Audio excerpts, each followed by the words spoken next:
Good morning. My name is Michael Savoy, President of the California Board of Accountancy.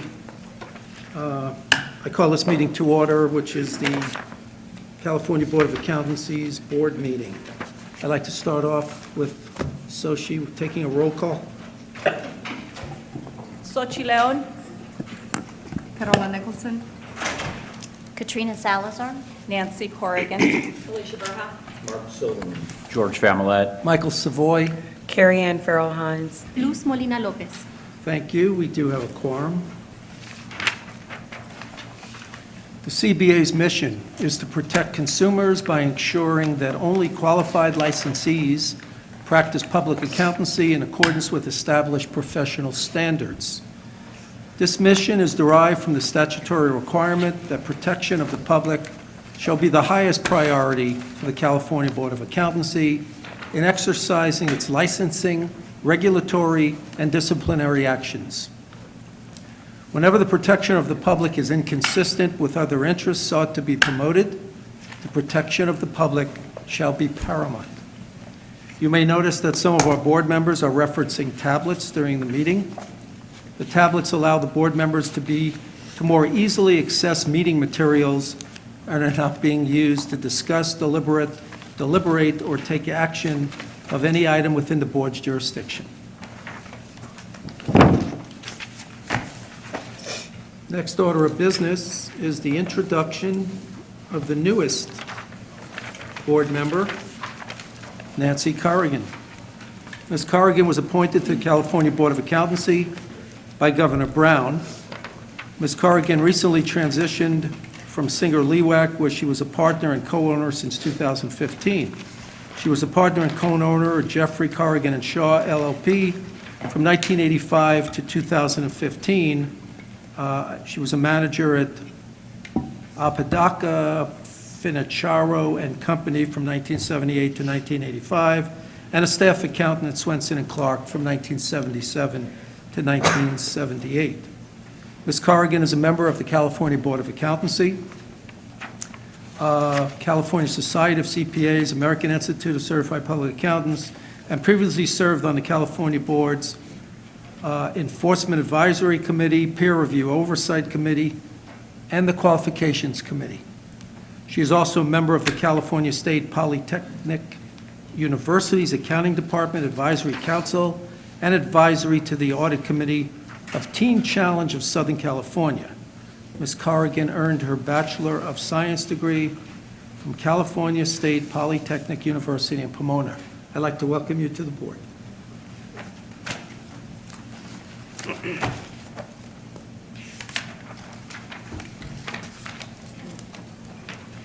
I'd next like to introduce Danielle, excuse me if I messed this up, Cyrus, the Associate Counsel for the Assembly Business and Professions Committee, discussion regarding CBA's mobility report, sunset review, and implementation of California's Board of Accountancy's consumer protection mandate. Welcome.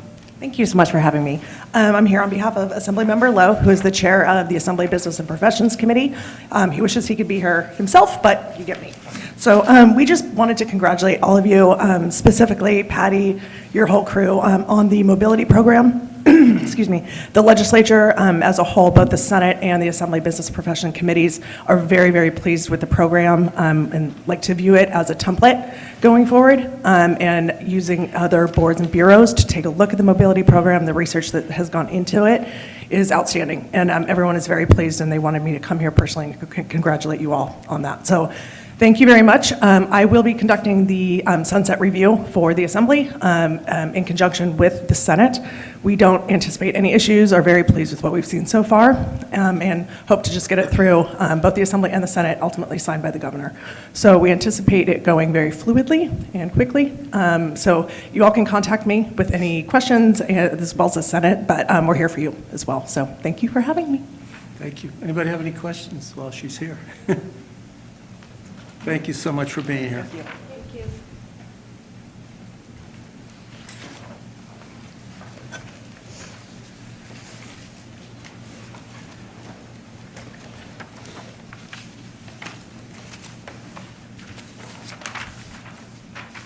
the 2019 California Board of Accountancy Member Committee Interest Survey.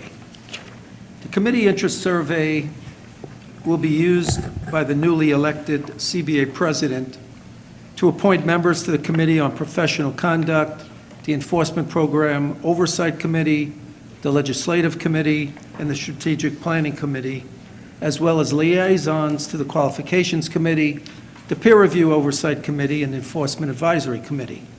Attachment 2 is from the CBA Member Guidelines and Procedures Manual and provides detailed information regarding these CBA committees. The Qualifications Committee and Enforcement Advisory Committee have a northern and southern liaison. The Peer Review Oversight Committee will exclusively meet in Northern California in 2019 and will have northern liaisons. Once you have reviewed the information, please fill out attachment 1, and return it to Ms. Reed by Monday, December 3rd, showing your interest in what committees you'd like to serve on. Thank you.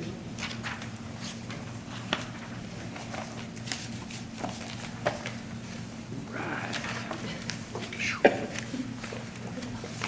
lot of things going on here today. I know. It's all me, I'm sorry. Next is a report on the National Association of State Board of Accountancy annual meeting held October 28th through October 31st in, I don't even remember where we were anymore. Yeah, I know. All right. I've been on so many planes lately, I don't know if I'm coming or going, but the one I'm excited about is my plane ride to Hawaii on Saturday. Agenda item 1E provides members with the information regarding the committee appointments with NASBA. The following California Board of Accountancy members have been appointed to the NASBA committees. Corolla has been appointed to the Diversity Committee. The Diversity Committee develops a diversity program that ensures NASBA provides opportunities, encouragement, and support to people of color and women to participate in NASBA's service and leadership roles. And of course, Katrina Salazar was elected as a chairperson of the Bylaws Committee, and the Bylaws Committee reviews and considers best practices from various sources and recommends amendments to the Board of Directors for approval and subsequent vote by board members.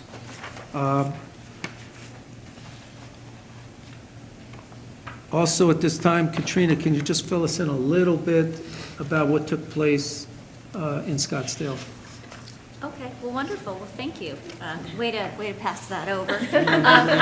No pressure. What I will say is, so, we do, later in our agenda, have elections, and we always ask people to consider their role in leadership and within our committees. But I would encourage all of our members, including our new members, to connect with NASBA and where possible attend events. So there is great dialogue. For me, there are a lot of key takeaways. We do have a representative from NASBA here, so I won't tread on any of that material. We are fortunate to have Dan Dustin later on our agenda. But for the annual meeting, one of the things that I like the most about it is we get an overview. We get to see what's happening. As a board, we're in tri-party relationships with AICPA and Prometric on examination. So we get to really connect to those relationships and what's happening on exam issues, things that our board is responsible for understanding and monitoring and overseeing, because that's part of our licensing process. There's conversations about continuous testing that happen, curriculum, ongoing mobility issues, and the successes, what different states are doing. Again, as our nation gets, as people travel more and mobility is an issue, it is truly important to hear what our neighboring states and even those across the country are doing. So a lot of those things were highlighted, and at each of these events are also regional meetings. So we're fortunate to be able to talk with some of our neighboring states about their issues and concerns and engage in a dialogue. So there's a lot of material in the online website about what happened at the event, and if you have any questions as board members, I'd be happy to follow up with additional information. Thank you. Thank you. And it was including spouses, others. I think there were well over 400 people at this year's event, which was sensational. And they picked a good venue also, which is a good segue. We're now going to get an update on key issues and incentives in the certified public accounting profession from Daniel J. Dustin, CPA, who serves as NASBA's Vice President of State Board Relations. In his role, Mr. Dustin serves as an advocate for state boards of accountancy and finds new ways and opportunities to provide support and service to NASBA's member boards. Prior to joining NASBA, Mr. Dunstan served as the Executive Secretary of the New York State Board of Public Accountancy, an appointment that was made in 1998 by the New York State Board of Regents. Also in 2010, he was the recipient of NASBA's prestigious Lorraine P. Sachs Standard of Excellence Award for distinction in accountancy and regulation and public protection. He is a former chair of NASBA's CPA Examination and Administrative Committee, the Accountancy Licensee Data Task Force, and Executive Directors Committee. He also served as a member of the AICPA Peer Review Task Force and Board of Examiners, including having chaired the BOE's Operations Meeting. He earned a Bachelor of Science degree and a Master of Science degree in accounting from Clark University and became a licensed CPA in 1988. Welcome. Thank you. Thank you, President Savoy, and thank you, board members, for allowing me to attend and participate in your meeting today. As Vice President for State Board Relations, I try to visit all the boards at least once every 3 years, and this is 3 years since the last time I visited with this board, so I appreciate the opportunity to be here. My role really is to listen to what boards have to say, any issues or concerns you may have, any feedback you want to provide NASBA. My role is to really assemble NASBA's resources to respond to those issues and concerns in a timely manner. So I look forward to being with you and sharing some information. What I learned early on was that just coming and speaking with a board for 15 or 20 minutes and leaving did not really leave you with an opportunity to really have anything in hand. So shortly after starting, I decided to create a PowerPoint deck that I just shared as a handout with boards to provide some hard copy and some background on some of the topics I'll be sharing with you today, and my understanding is that's in your materials. One thing I will mention, congratulations on appointments to the board. NASBA will offer new board member orientation and scholarships to any new board members appointed for the Western Regional Meeting that'll be coming up next June. So on page 2 is really just an overview of those upcoming meetings. The Executive Directors and Legal Counsel Conference will be in San Antonio at the end of March. The Western Regional Meeting will be in Salt Lake City in mid-June, and then the annual meeting will be in Boston, Massachusetts in October of 2019. The third page is really just a list of NASBA tools and services that are available to boards of accountancy at no charge. All of these things are produced to assist boards in doing their job more efficiently. The accounting licensee database now has 52 jurisdictions participating in that. More than 650,000 CPAs are listed, representing more than 98% of the licensed CPAs in this country. Only Hawaii, Delaware, and Utah are not in the database today. Utah has signed an agreement to participate by the end of this year. So we'll be down to Hawaii and Delaware going forward. The Accountancy Licensing Library, ALL, is free to all boards to use, and it includes more than 60 queries that are available for information regarding examination, education, experience, peer review, a lot of different things that boards are interested in as they review their laws and regulations. Legislative tracking, I will mention we track over 580 bills nationwide that have a direct impact on boards of accountancy. They don't always have an impact or are identified as an accountancy board bill. Sometimes they're general bills that affect multiple professions. John Johnson, our Director of Government and Legislative Affairs, will send emails to the executive officers, the executive directors of the boards, to make sure that they know on a timely basis, usually that day when he reads a bill, that there's a bill out there, so that boards are aware of things that could change. The other thing that's in bold on this page is the CPE Audit Tool. NASBA has been working on that for a few years now, and we're hoping to launch that in March of 19 to assist boards certainly in completing their CP audits. One thing I will share, having traveled around the country and listening to various feedback from boards of accountancy, it certainly seems that those boards that require submission of documents as part of the audit process tend to have a higher level of compliance with CPE rules and regulations than those that simply have a checkoff box that says that, yes, I assert that I have completed my CPE. We hope this tool, and we imagine this tool will be of great help to boards. When I go around and share this, I hear a lot of positive feedback of boards looking forward to using this going forward. One thing I will mention, candidate exam performance books at the end of the page, they were updated in 2017. I don't know if your board looks at those on a quarterly basis or not. I know you are the largest state or jurisdiction with respect to exam candidates. However, I will share with you that I know there are some boards who look at these in granular detail and are concerned that they are ranked number 40 or 42 out of 55 jurisdictions and not in the 20s. Having spent some time with the books, I will share with you that the difference between 22 and 42 is less than 0.1%, that it's really not something to get really excited about depending on where your rank is among the jurisdictions. It's a very close ranking system. Page 4 is really just an update on the exam, and April of 2018 was the last significant update. There were some minor delays in the exam release. They were things, I guess the major change for most users was Excel became the spreadsheet of choice on the exam rather than a generic spreadsheet tool for taking the examination.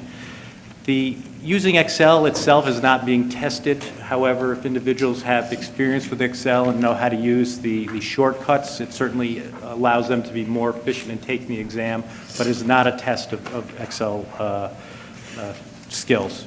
Certainly other things that were included were enhanced size of screens and enhanced ADA support. So some minor changes and some minor changes or minor delays in grade reporting, but nothing significant this year. Page 5 is just a map of firm mobility. Right now, 22 states have enacted firm mobility. They're in gray on the map. And you can see that the states with circles in gold are the ones that have adopted in the last couple of years. 3 states in orange on that map, New Hampshire, Michigan, and Kentucky, adopted firm mobility in 2018. Page 6 is just a map of CPE for blended learning and nano learning. Nano learning is CPE in 10-minute increments. It seems to be the new way that folks are, at least younger CPAs are, their learning skills have developed over time. Blended learning includes videos, surveys, and breakout sessions.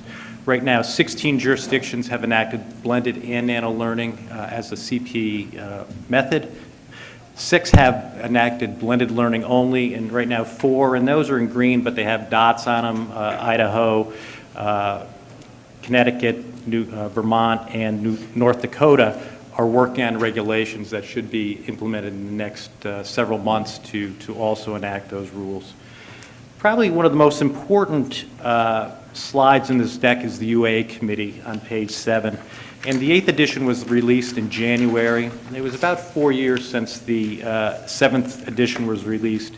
And the sub-bullets there list all the things that changed, including CP retired, international pathway to licensure, and et cetera. One of the things I wanted to share with you that going forward, NASBA and the AICPA have agreed to issue similar to software updates, a 0.1, 0.2. So you'll be seeing an 8th edition 0.1 rather than waiting 4 or 5 years for the 9th edition to be released. That's of great benefit to boards of accountancy because if you're thinking about changing your regulations or your rules and you're trying to find what has changed since the 8th edition, unless you find the exposure draft, you have a hard time doing it. And even if you find the exposure draft, you don't know that the exposure draft is the final language that was adopted by the AICPA and the NASBA boards of accountancy. So it takes a little work. by putting these .1, .2 versions out there with minor changes going forward, it'll assist the boards in their efforts and make them more efficient going forward. The second bullet is about NOCLAR, non-compliance with laws and regulations, and that is probably the biggest issue on the table right now for the Uniform Accountancy Act Committee. Together with the AICPA's Professional Ethics Executive Committee, which is responsible for the Code of Professional Conduct that many states have adopted, they're looking at how confidentiality might be affected regarding NOCLAR. And it really comes down to if you're looking at a test work and you're doing that work for the public interest, does it make sense to have a confidentiality rule that says that you cannot share significant information with the public or with enforcement or with the successor auditor without the client's permission? So there's a lot of discussion about that, and that certainly is different from doing tax or consulting, where the services that a CPA provides are inward-facing with the client. So there's a lot of discussion going on. As I said, there's a task force that's been established by the AICPA's Professional Ethics Executive Committee. That task force includes 6 members of the Uniform Accountancy Act Committee in those deliberations, and we expect this to be a major topic going forward during 2019. Peer review administration is another thing that's changing. In January, you will see some regulation changes being released for public comments for a 6-month period, knowing that it's a busy season for many licensed CPAs who also serve on boards of accountancy. There'll be a 6-month exposure draft period. And certainly part of that is in reaction to consolidation of peer review administrating entities around the country and rules that have been changed by the peer review board as well as NASBA's Compliance Assurance Committee. So that'll be coming shortly. Continuous testing, I know the prior committee mentioned that and made a motion that passed unanimously with regard to continuous testing. Those draft regulations are actually released earlier today as part of the quarterly communications package that NASBA sends out to all boards of accountancy. It's my understanding that Ed Barnicott will also be sending an email directly to all the executive directors, executive officers around the country to make sure that everyone is aware that that is out for comment. So we'll go forward with that. Let me turn quickly to the Horizon issue. It's difficult in this day to really pick up a professional journal, whether it's an accountancy journal, a business journal, and not see some article about the impact that technology is having on business and certainly this profession. The first bullet talks about data analytics and big data. Certainly you've heard about 100% substantive testing because it's going to be all materials coming through will be able to be looked at by computer software. So we're saying, what impact will that have on audit practice and professional standards? We expect there to be some changes. What impact will it have on peer reviewers who are looking at the work of professionals? And then certainly what impact does it have on you, boards as regulators going forward? So we're really looking at how we, NASBA, can assist boards going forward with respect to that. The final bullet on that page is the pathways to licensure, and if you attended really the annual meeting a year ago or the executive directors conference in March last year or the regional meetings earlier this year, a lot of discussion about the possibility of having a pathway to licensure for individuals with technology background. Having solicited feedback from boards of accountancy at those regional meetings, there was a strong voice saying, no, we need to find a different way of looking at this. As President CEO Ken Bishop said, no, this dog is not going to hunt. And so the AICPA and NASBA have established a CPA evolution work group. It's a 10-person work group, includes a member of NASBA's board of directors, Kathy Allen, who's the Northeast Regional Director from New York, and she's chairing the work group. Includes an AICPA board member. It includes an executive director, who's Susan Summers from Kansas. It includes a society executive. It includes a state board volunteer, who is Mike Womble, who has served on the North Carolina board and is also Mid-Atlantic Regional Director for NASBA. It includes an IT specialist, someone who's a CPA who works in this part of the profession. someone from education, someone from examination, a young CPA, who is Clay Huffman, who's with the Georgia Board of Accountancy, and a representative from the Accountants Coalition. And so they've met once already in Nashville and had a great meeting, and they'll be meeting again in a couple of weeks following up on this. The hope is that they're going to provide some important feedback to both the ACP and NASPA going forward with respect to technology and its impact, and potentially what impact that'll have on education and examination. One of the things that occurred prior to my coming out here was the solicitation of some questions from board members with respect to things going on. So I thought this was, knowing that some of these involve technology changes for the profession, I thought I would try to segue into these just to hit these highlights real quick. The first question was that I received was, is the trend toward technology for tax compliance, auditing, et cetera, viewed by accounting leaders in general as more of an opportunity or as a major threat to the current way that large and small practitioners manage their firms and their ability to adapt? And certainly we see it as an opportunity. There's certainly a threat that there will be more reliance on software and technology solutions versus human or CPA input. Technology may replace some of the routine tasks performed by CPAs and their staff, such as tax return prep. Certainly, I think that's the example we hear a lot, that you can routinize the filling of forms rather quickly. And I know, just from my personal standpoint, I use TurboTax, and now instead of me keep punching in data from a 1099, I can put the information in that connects me with a brokerage account or a bank, and can automatically download that material. So already you see even the consumer is being impacted by technological changes. CPAs will continue to succeed because they bring value-added services to their clients. It's not just simply routinized. One of the things we are concerned about, though, is our states and is the regulatory structure ready for the rapid changes in technology. And certainly we're aware of that, and we continue to monitor that, and certainly things like the work group will be focused on that. The second question is, what is the perceived overall impact of technology changes on clients and the meeting of their needs? Certainly represents an opportunity to the profession, and it enhances the reliability and consistency while providing added efficiencies and cost savings. The benefits of looking at all rather than a sample of transactions is certainly a benefit to the public. And certainly you hear a lot now about financial statements are historic, but will technology change those historic financial statements to something that is real-time or near real-time as that data becomes more technology advanced? How will the balance of the efficiency of technology and skilled auditor judgment be accomplished? It will require changes to professional standards, since it cannot be subjective.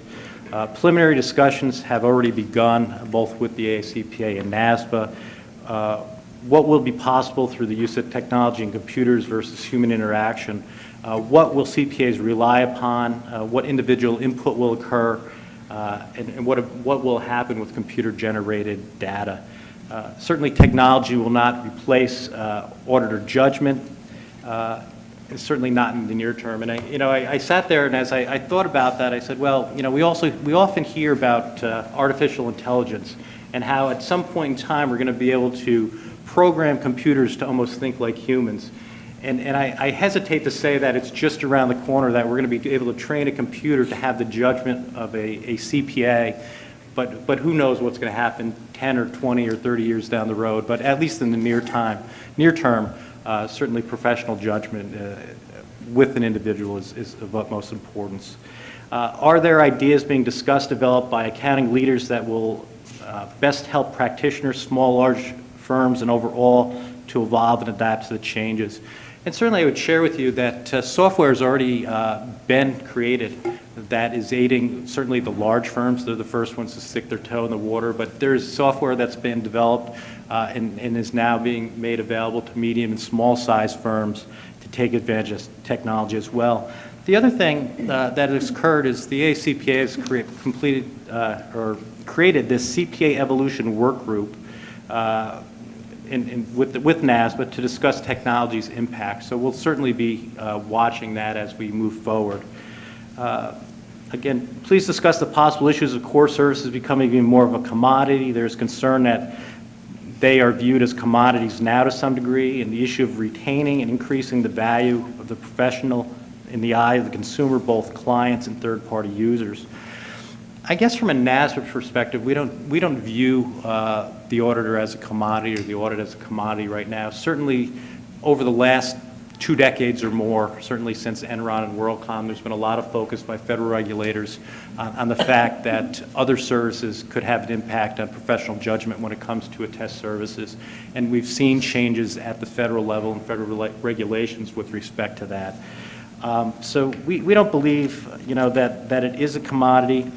The other thing that's occurring, the AICPA's evolution of CPA profession project is certainly looking at peer review and other ways of enhancing audit quality.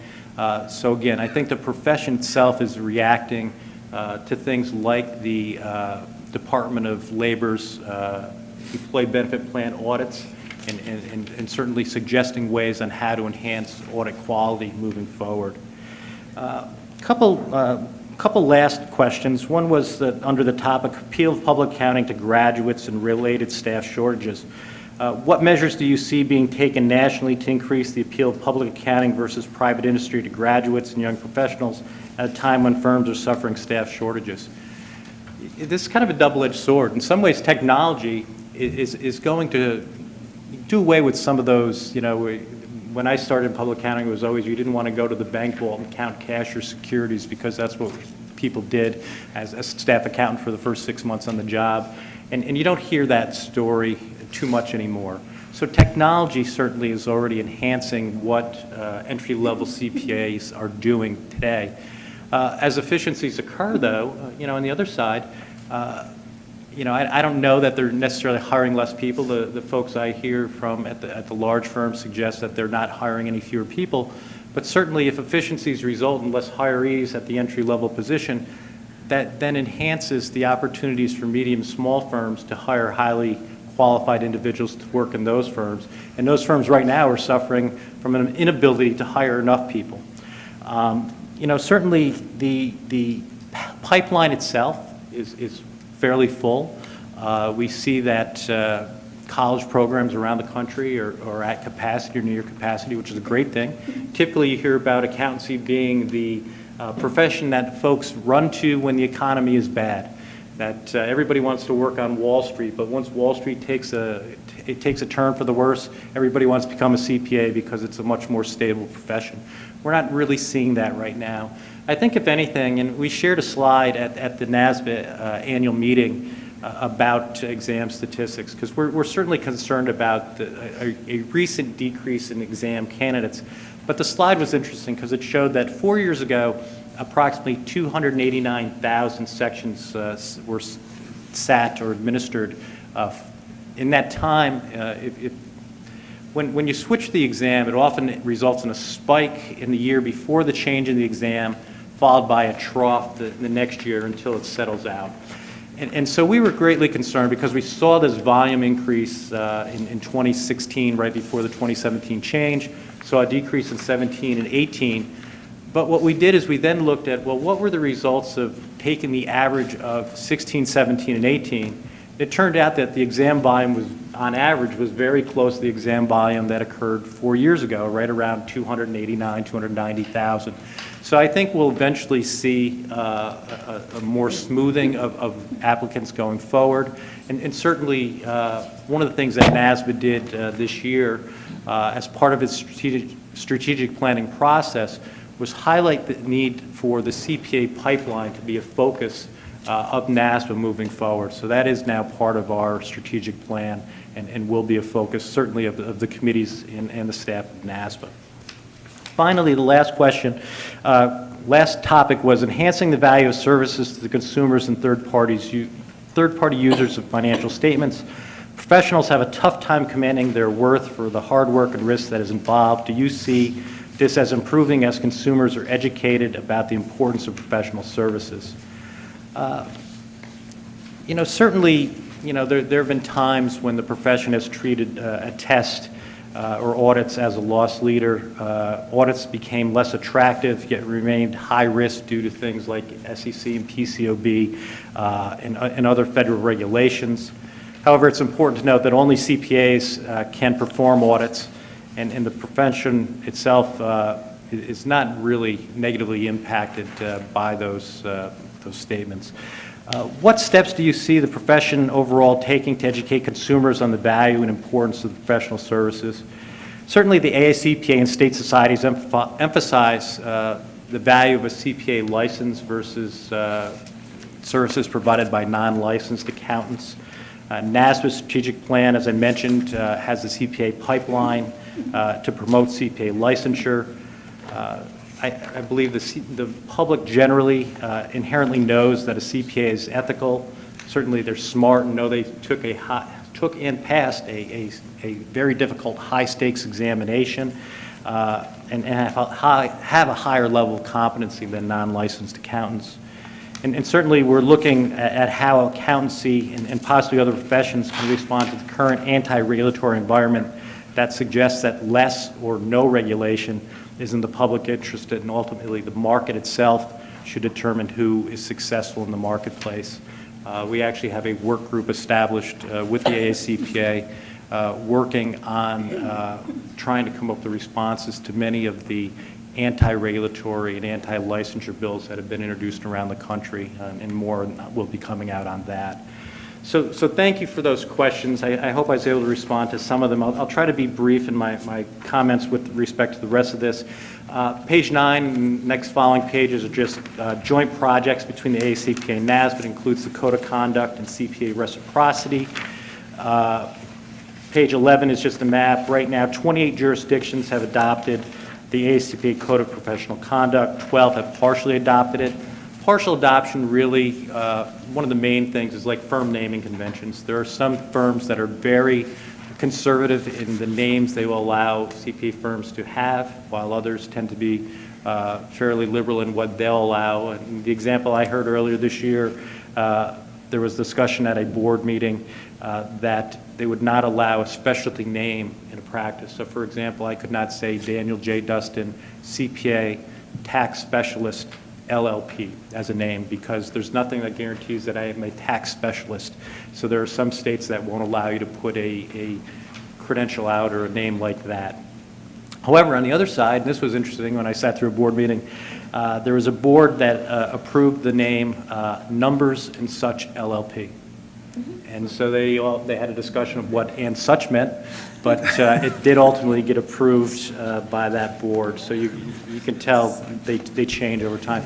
The other is CPE Reciprocity, and that really affects individuals who are licensed in multiple jurisdictions. Right now, 25 jurisdictions have adopted full CPE Reciprocity. Alabama has adopted partial reciprocity. And really, it's the summarizing what's on page 12, it really means that if you're licensed in, say, 2 jurisdictions, that if you meet the CPE requirements in your state of principal place of practice, say it's in California, and I'm also licensed in Tennessee, that Tennessee would say that if I've met the California requirement, then as my principal place of business, and that's good enough for me and my Tennessee license.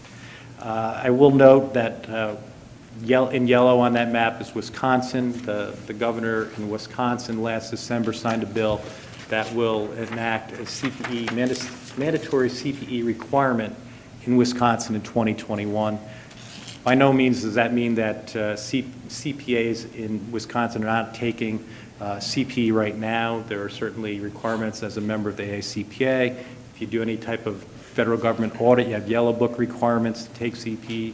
So there are a lot of requirements out there already, but this will make it mandatory for all CPAs in Wisconsin beginning in 2021. Finally, 2 things. Page 14 is the Center for Public Trust Ethics Training. And I'm not a salesman for NASBA, but going around the states and talking about this, I found this interesting. There's been, about 10 states or so, beginning with Missouri, who approached NASBA and said, look, you do this ethics certification training course for students who belong to your Center for public trust chapters around the country. Would you consider allowing us to use that as a non-CPE course that we could use for remedial action against respondents in our state? And we said, sure, we'll look into that. And so Missouri actually said, could you offer a fourth module that focuses on state laws and rules? And we actually adopted that. And so, as I said, there's at least 8 or 10 states that do this: Missouri, Kansas, Florida, Oklahoma, Tennessee, Alabama, Minnesota. I keep trying to jot them down every time I hear all the states. And they're using it as a remedial tool. And I know, having worked with the New York board for 13 years, it was often difficult to find a remedial tool to use as part of the disciplinary process. It was easy to sanction, it was easy to give a fine, it was easy to give a partial or full suspension. But as a remedial tool, I thought this was interesting that boards of accountancy thought about using this. So I highlight that. Alfonso Alexander, the president for CPT, has given presentations to boards about what they're doing, and he's even done some online overviews with staff. So if it's something that interests you, I encourage you to contact Alfonso. And then finally, I can't leave here without talking about the importance that we view diversity. It's in NASA's strategic plan for 2016 and 19. It was once again implemented in the strategic plan. And it's about increasing women and minority representation on boards, engaging professional societies and associations through meeting attendance and having this discussion, and certainly encouraging boards of accountancy to communicate with state societies. In many jurisdictions, state societies have the opportunity to submit names to the governor's appointment office for consideration of appointment to boards. So again, I highlight that everywhere I go because it is very important to us. So yes, absolutely, President Savoy, you do not have an issue with that. And I will tell you, I will tell you, I have been to some jurisdictions where it would be, 5 or 7 people who look like you and me, older white CPAs, male. And having gone back through 3 years later, there are women on those boards now, and that's encouraging. So I think, in some small token, I think having that discussion has an impact, certainly around this country, and that's very important.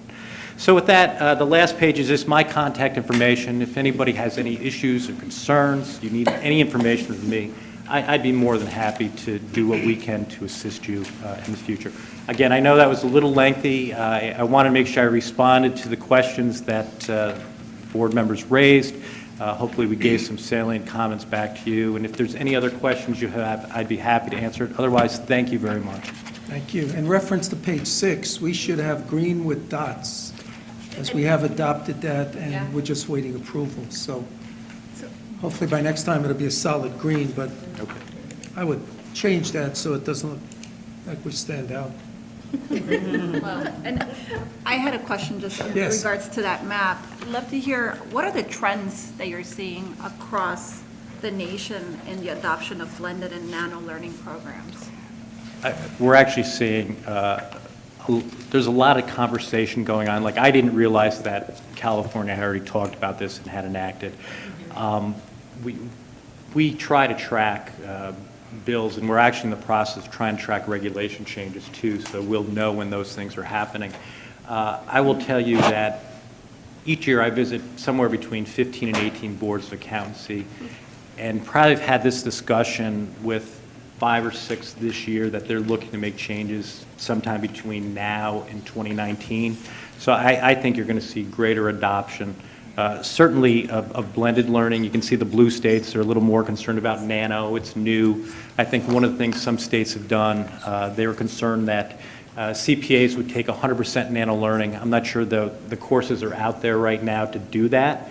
So some states have said we're going to limit it to 10% or 15 or 20% of an individual's CPE to moderate how much is taken. But I just don't think enough of it is out there right now for that to occur. But it's certainly something that's catching hold around the country. Thank you. Alicia? Just real quick, I want to thank you for pointing out 2 things that when I was at NASBA last year for the conference, automation, in my day job, that's a big issue for CPAs. I'm concerned about automation. I'm thrilled with the technology advances that we've made, but, having that personal touch with CPAs is important. And then our youth. I have a 31-year-old brother-in-law who is a CPA in Utah, and he is now applying for medical school. So I'm concerned about our youth, not applying for licenses or changing careers. So I'm glad that NASBA is taking all of this into account moving forward. So I appreciate that. Thank you. I had a quick question on the slide 10 on the code of conduct. I was just curious if you've seen any trends. For example, in California, there's some legislation that's introduced to limit how far back we can consider certain, we'll say, crimes or other activity in considering how we discipline licensed CPAs.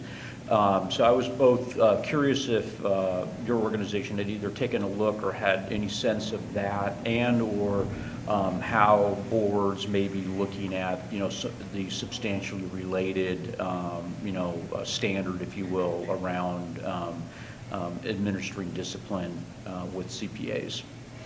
Sure. There's a lot of discussion around the country, not so much limiting the look back to a certain number of years with respect to an application and whether you had some sort of misconduct in the application process, versus a lot of discussion around the country of not allowing criminal convictions to prohibit you from obtaining a license to begin with.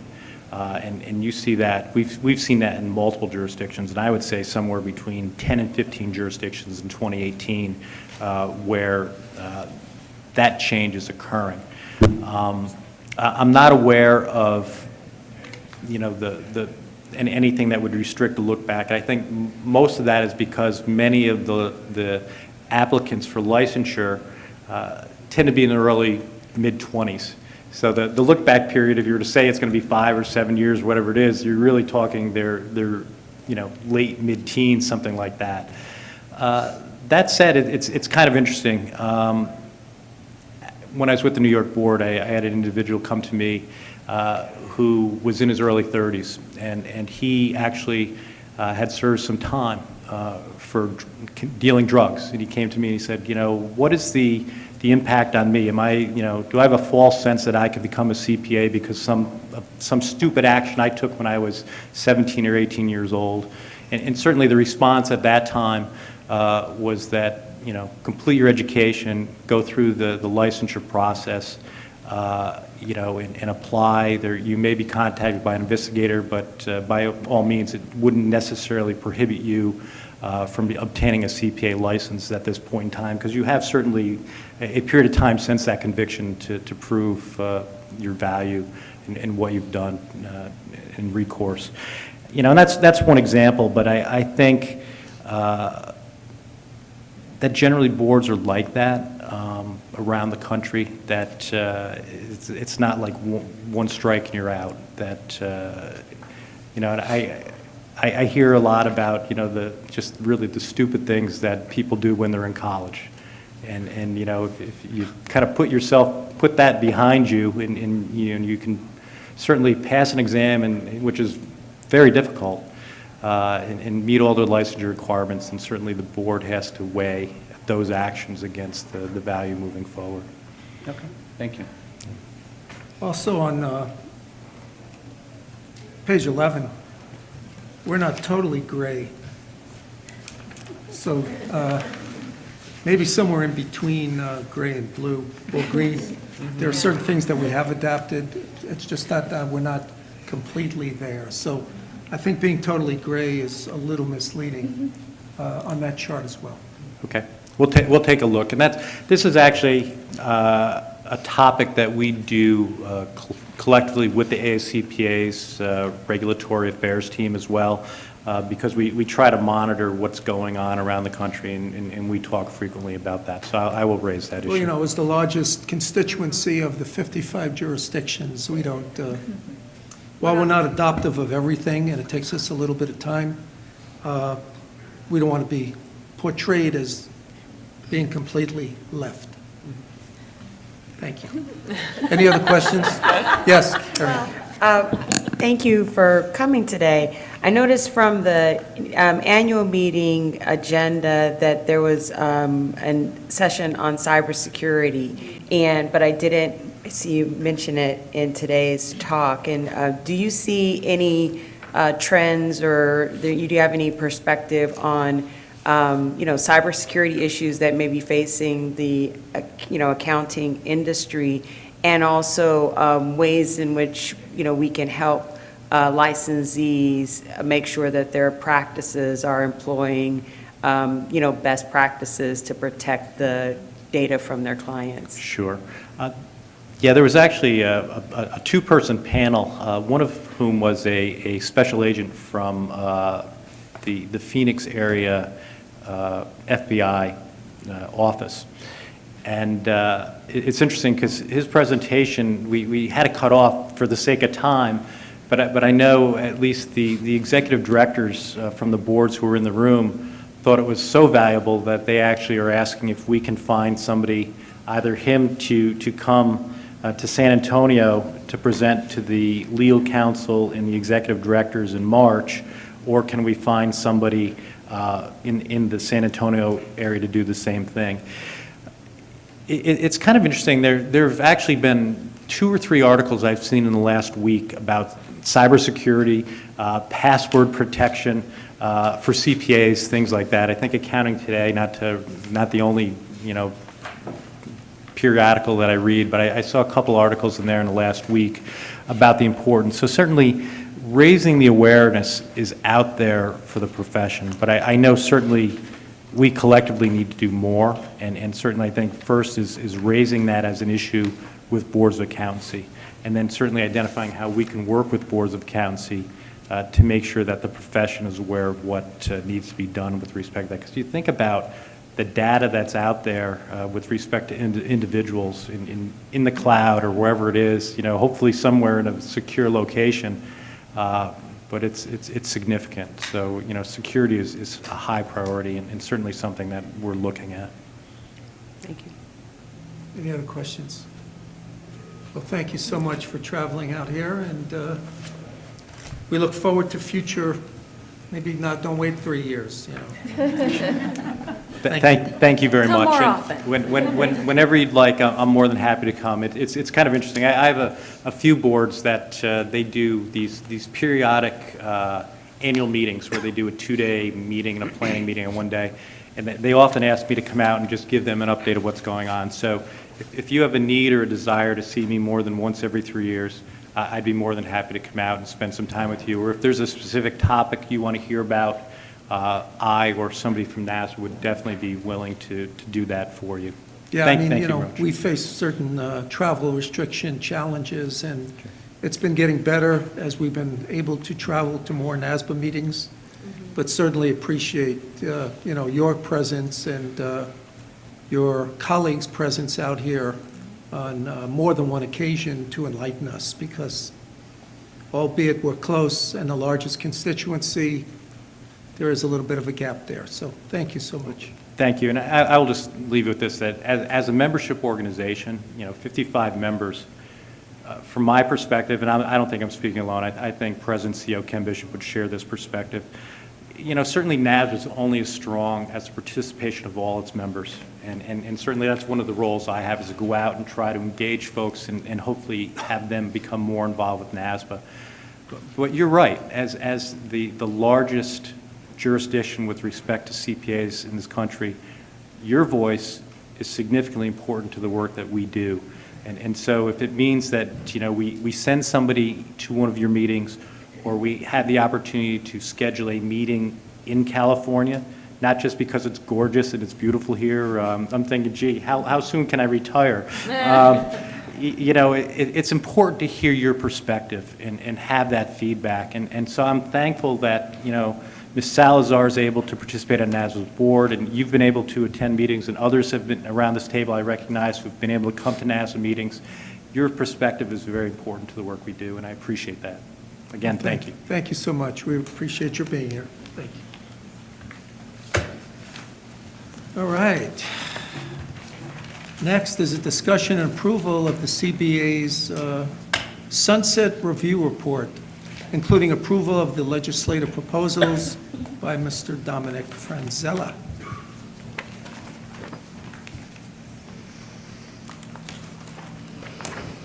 Thank you and good morning. So for this item, the CBA is being asked to approve a series of legislative proposals to enact policy decisions reached by the CBA included in Section 11, the new issues section of the Sunset Review Report, and authorize the executive officer to work with legal counsel to make any changes as requested by the CBA. And secondly, and more importantly, to approve the Sunset Review Report and to authorize the CBA president and executive officer to make any final edits as requested by the CBA, including any non-substantive changes. So this is the final iteration of the Sunset Review Report that the CBA as a whole will have an opportunity to consider. Staff have incorporated the edits and feedback received by the CBA at the last meeting. In addition, staff have included one additional new topic to Section 11 in the new issues section, specifically denial of an application for CPA licensure. In total, this brings the number of new issues included in Section 11 to 7. 4 of the 7 new issues, specifically the increase of the statutory maximum of the license renewal and initial permit fee, the electronic distribution of the update newsletter, the requirement for licensees to report an email address, and the denial of an application for CPA licensure will require legislative proposals that have been prepared that will effectuate these policies. And the proposals can be found in attachments 2 to 5 of the agenda item.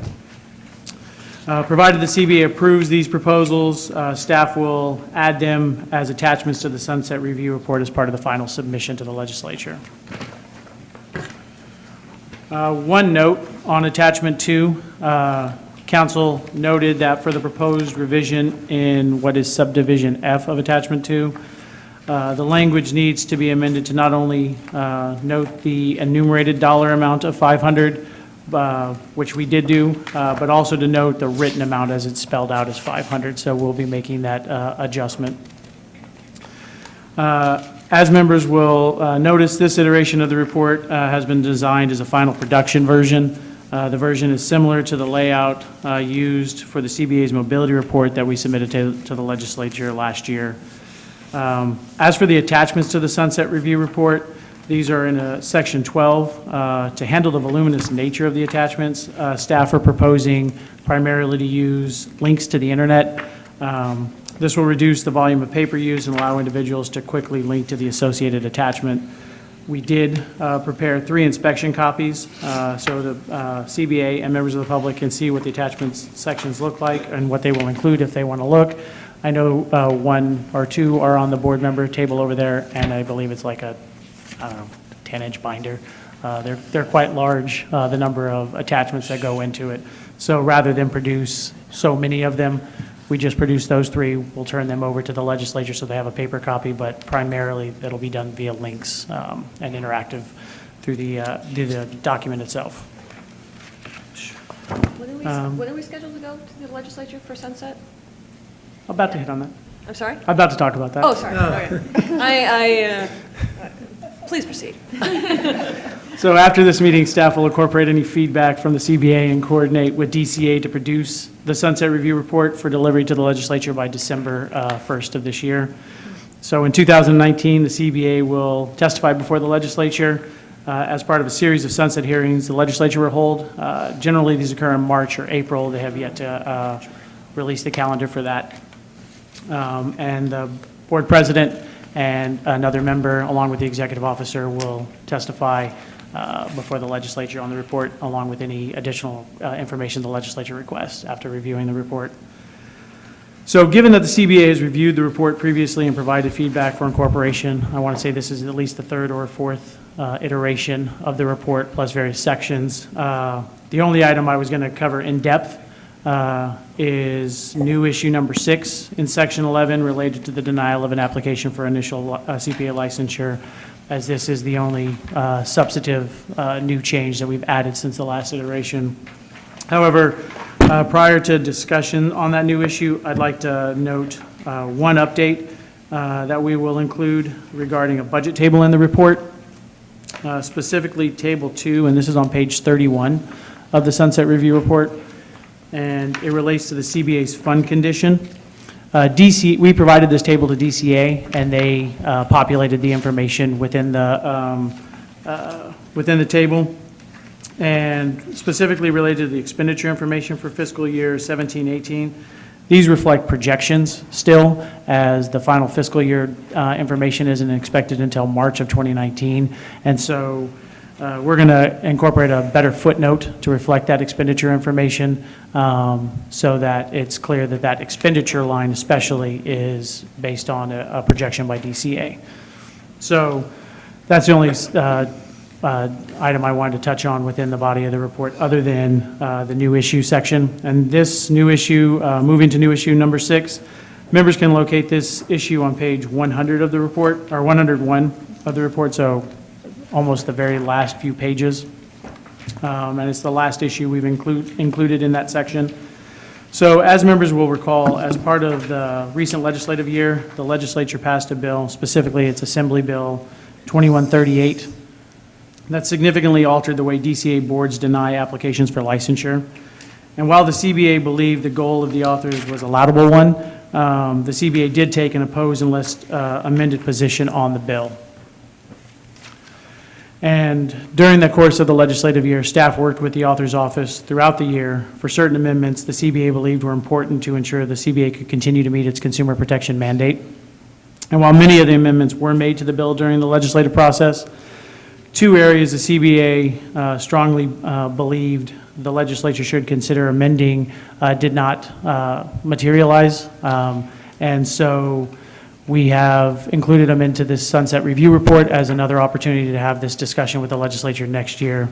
And specifically, the 2 items are, 1, reinstating the CBA's ability to deny an application for CBA licensure for administrative actions taken by federal regulators or foreign governments. And 2, to expand the CBA's ability to deny an application for CBA licensure related to financial crimes. So with the first one, as it relates to administrative actions by federal regulators and foreign governments, beginning in July 2020, which is when the provisions of AB 2138 take effect, it has a delayed implementation to allow boards to deal with rulemaking process and other changes that the agencies need to make. But beginning in July 2020, the CBA will no longer be able, or will no longer be authorized to deny an application for licensure based on discipline or administrative action taken by the SEC or PCAOB or IRS or any other federal regulator who has that authority, or if a foreign government took action against a licensee in their country and then they applied to ours.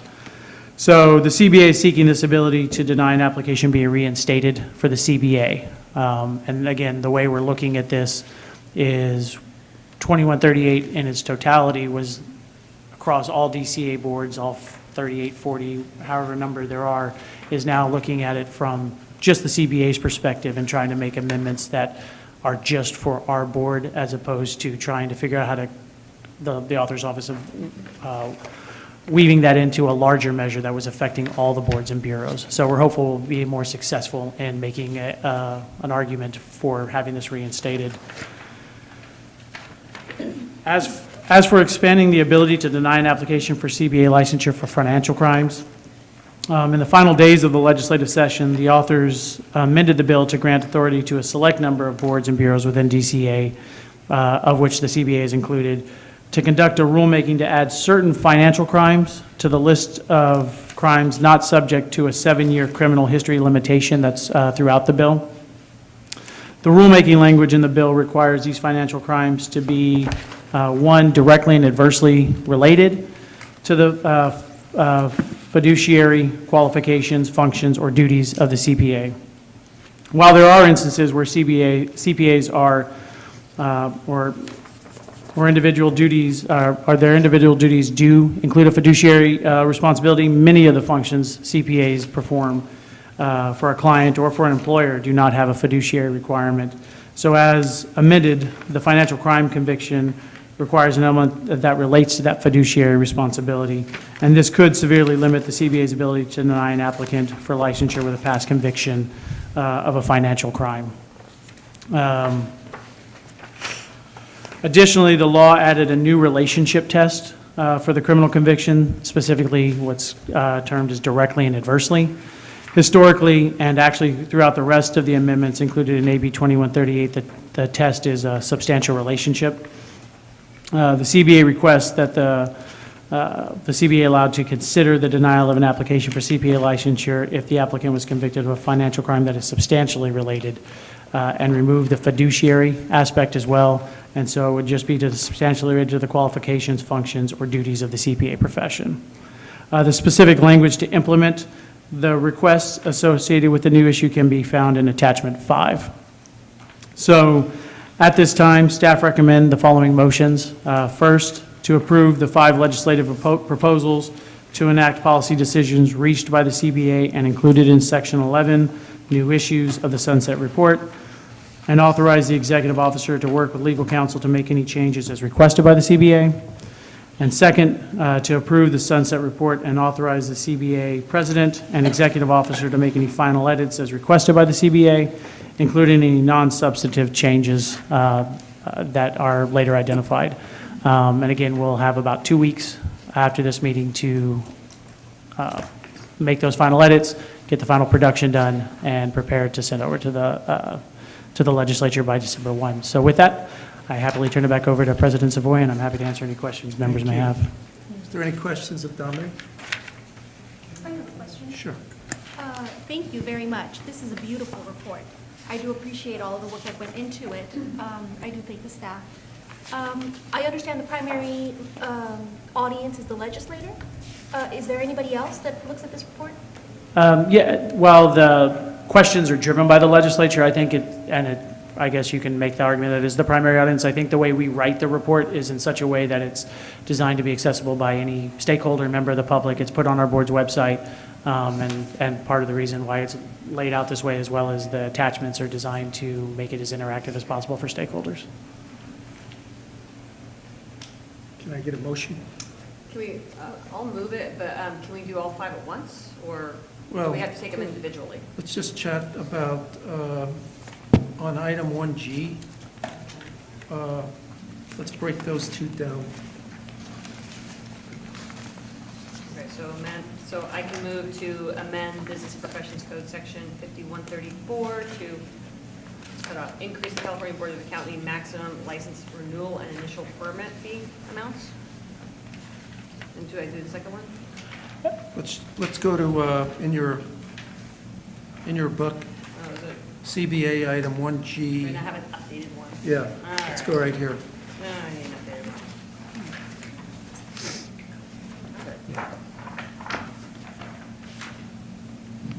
I don't have an updated one, sorry.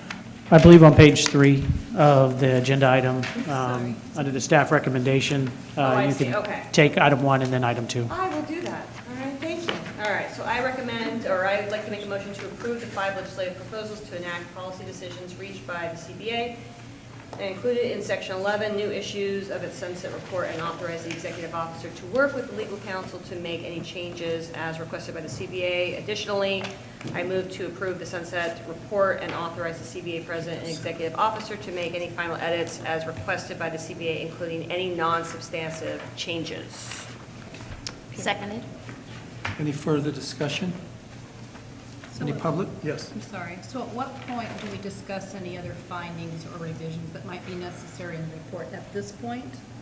This is as final as it gets. Okay. Other than Cosmetic. reporting back. We're submitting this December 1st, Right? that's right. So, I mean, this is it. Okay. I would, if you do have any other items, At this, I'd read them, Okay. get back to Patty Okay. or whoever's president next okay. with your concerns, so these Okay. can be taken up Okay. in the next week. Yeah, and we can take non-substantive changes in terms of commas, Yeah. plurals, edits, and we can just take this as a, I- as a hand carry if they have them, and we'll stand back and incorporate them. If there's more content-driven information, I believe that is something the board should discuss, if there's changes to the content itself, and we'll also take those notes and incorporate accordingly. So there are a couple of places where I'm not sure that we answered the questions that were being posed. Do you want me to go over those very Let's go. Okay. That's why we're here. Okay, all right, I wanted to make sure.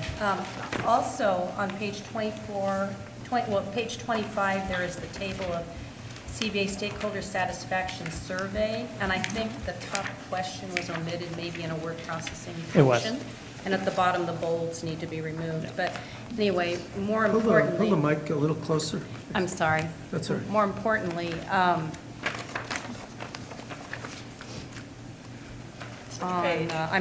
trying to get there. I apologize for that. Page 31, this is question 27, and there is the examination data table, table 8, but there's also a question, the last question of part 27, are pass rates collected for examinations offered in a language other than English? I don't know that we answered that question here in this spot. Is that under table like ethics exam? It's table 8, examination data. But the question in 27, the last half of the question, I don't think the second question is answered. Can I clarify, we're on page 51. Is Page that correct? 51. Page 51. Page So for the people 51. following electronically, read the page number and give us time to get there. Okay, and I did. So page 51, yes, question 27.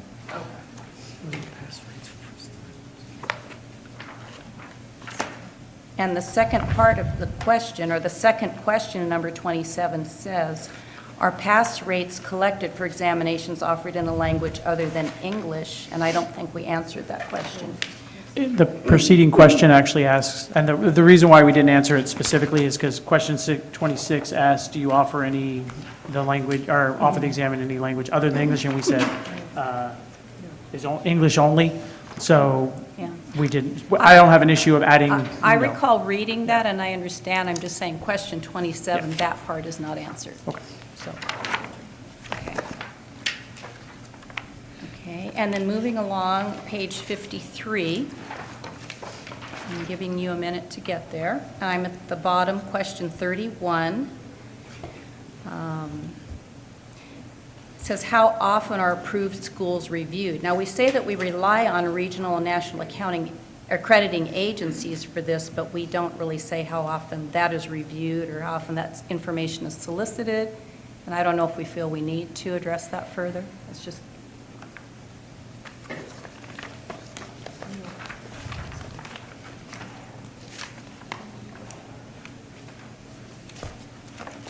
So, Of course. on that question, and we could certainly, if there's a way to more clearly address that, I think the reason we didn't say how often is the first sentence, we don't approve those schools, is why. That's why there's not a reference to how often we do that, but. Okay.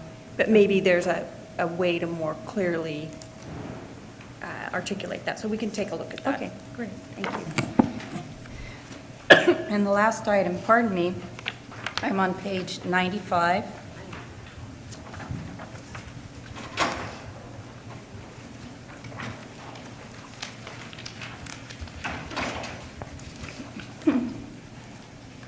So 95, CBA Stakeholder Satisfaction Survey. The very first sentence through this online survey is almost identical if you drop down to the third paragraph through the CBA Stakeholder Satisfaction Survey. And they're almost redundant. It's not the end of the world. It probably doesn't change anything, but the sentences are nearly identical. Okay. Well, look at me.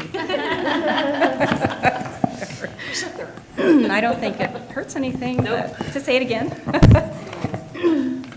And then I have 10 or 12 other non-substantive, just typos, missing words, the use of there, T-H-E-R-E versus T-H-E-I-R, and I have provided that staff can take this and consider those Thank you. Perfect. to save our time.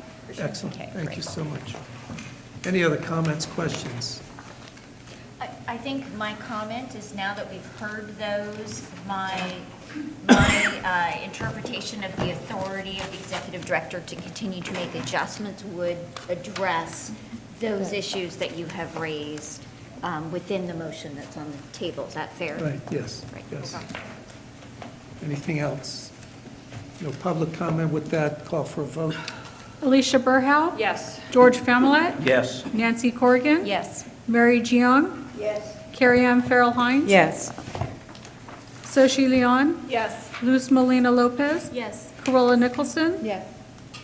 Katrina Salazar. Yes. Michael Savoy. Yes. And Mark Silverman. Yes. Motion carries. Thank you. Dominic.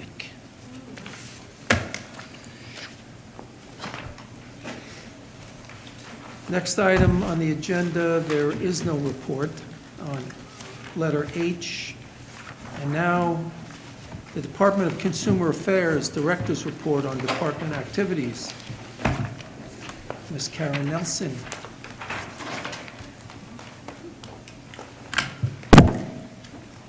Good morning. Karen Nelson, Assistant Deputy Director with the Department of Consumer Affairs, Office of Board and Bureau Services. President Savoy, board members, Executive Officer Bowers, thanks again for allowing us an opportunity to provide a brief update with regard to recent department activities. First, wanted to report on the Director's quarterly meeting, which was held on October 29th. The Director hosted the last 2018 Director's quarterly meeting at this time, and DCA provided an update on the following items. The Executive Officer's Salary Study, which I provided some objectives and goals to you all at the last September board meeting. The Division of Investigations Client Survey was also presented by our team with Solid.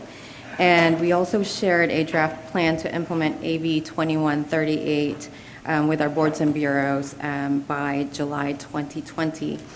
DCA's Public Affairs Office also previewed the new DCA video, which provides an overview of the department as well as the 37 boards and bureaus it regulates.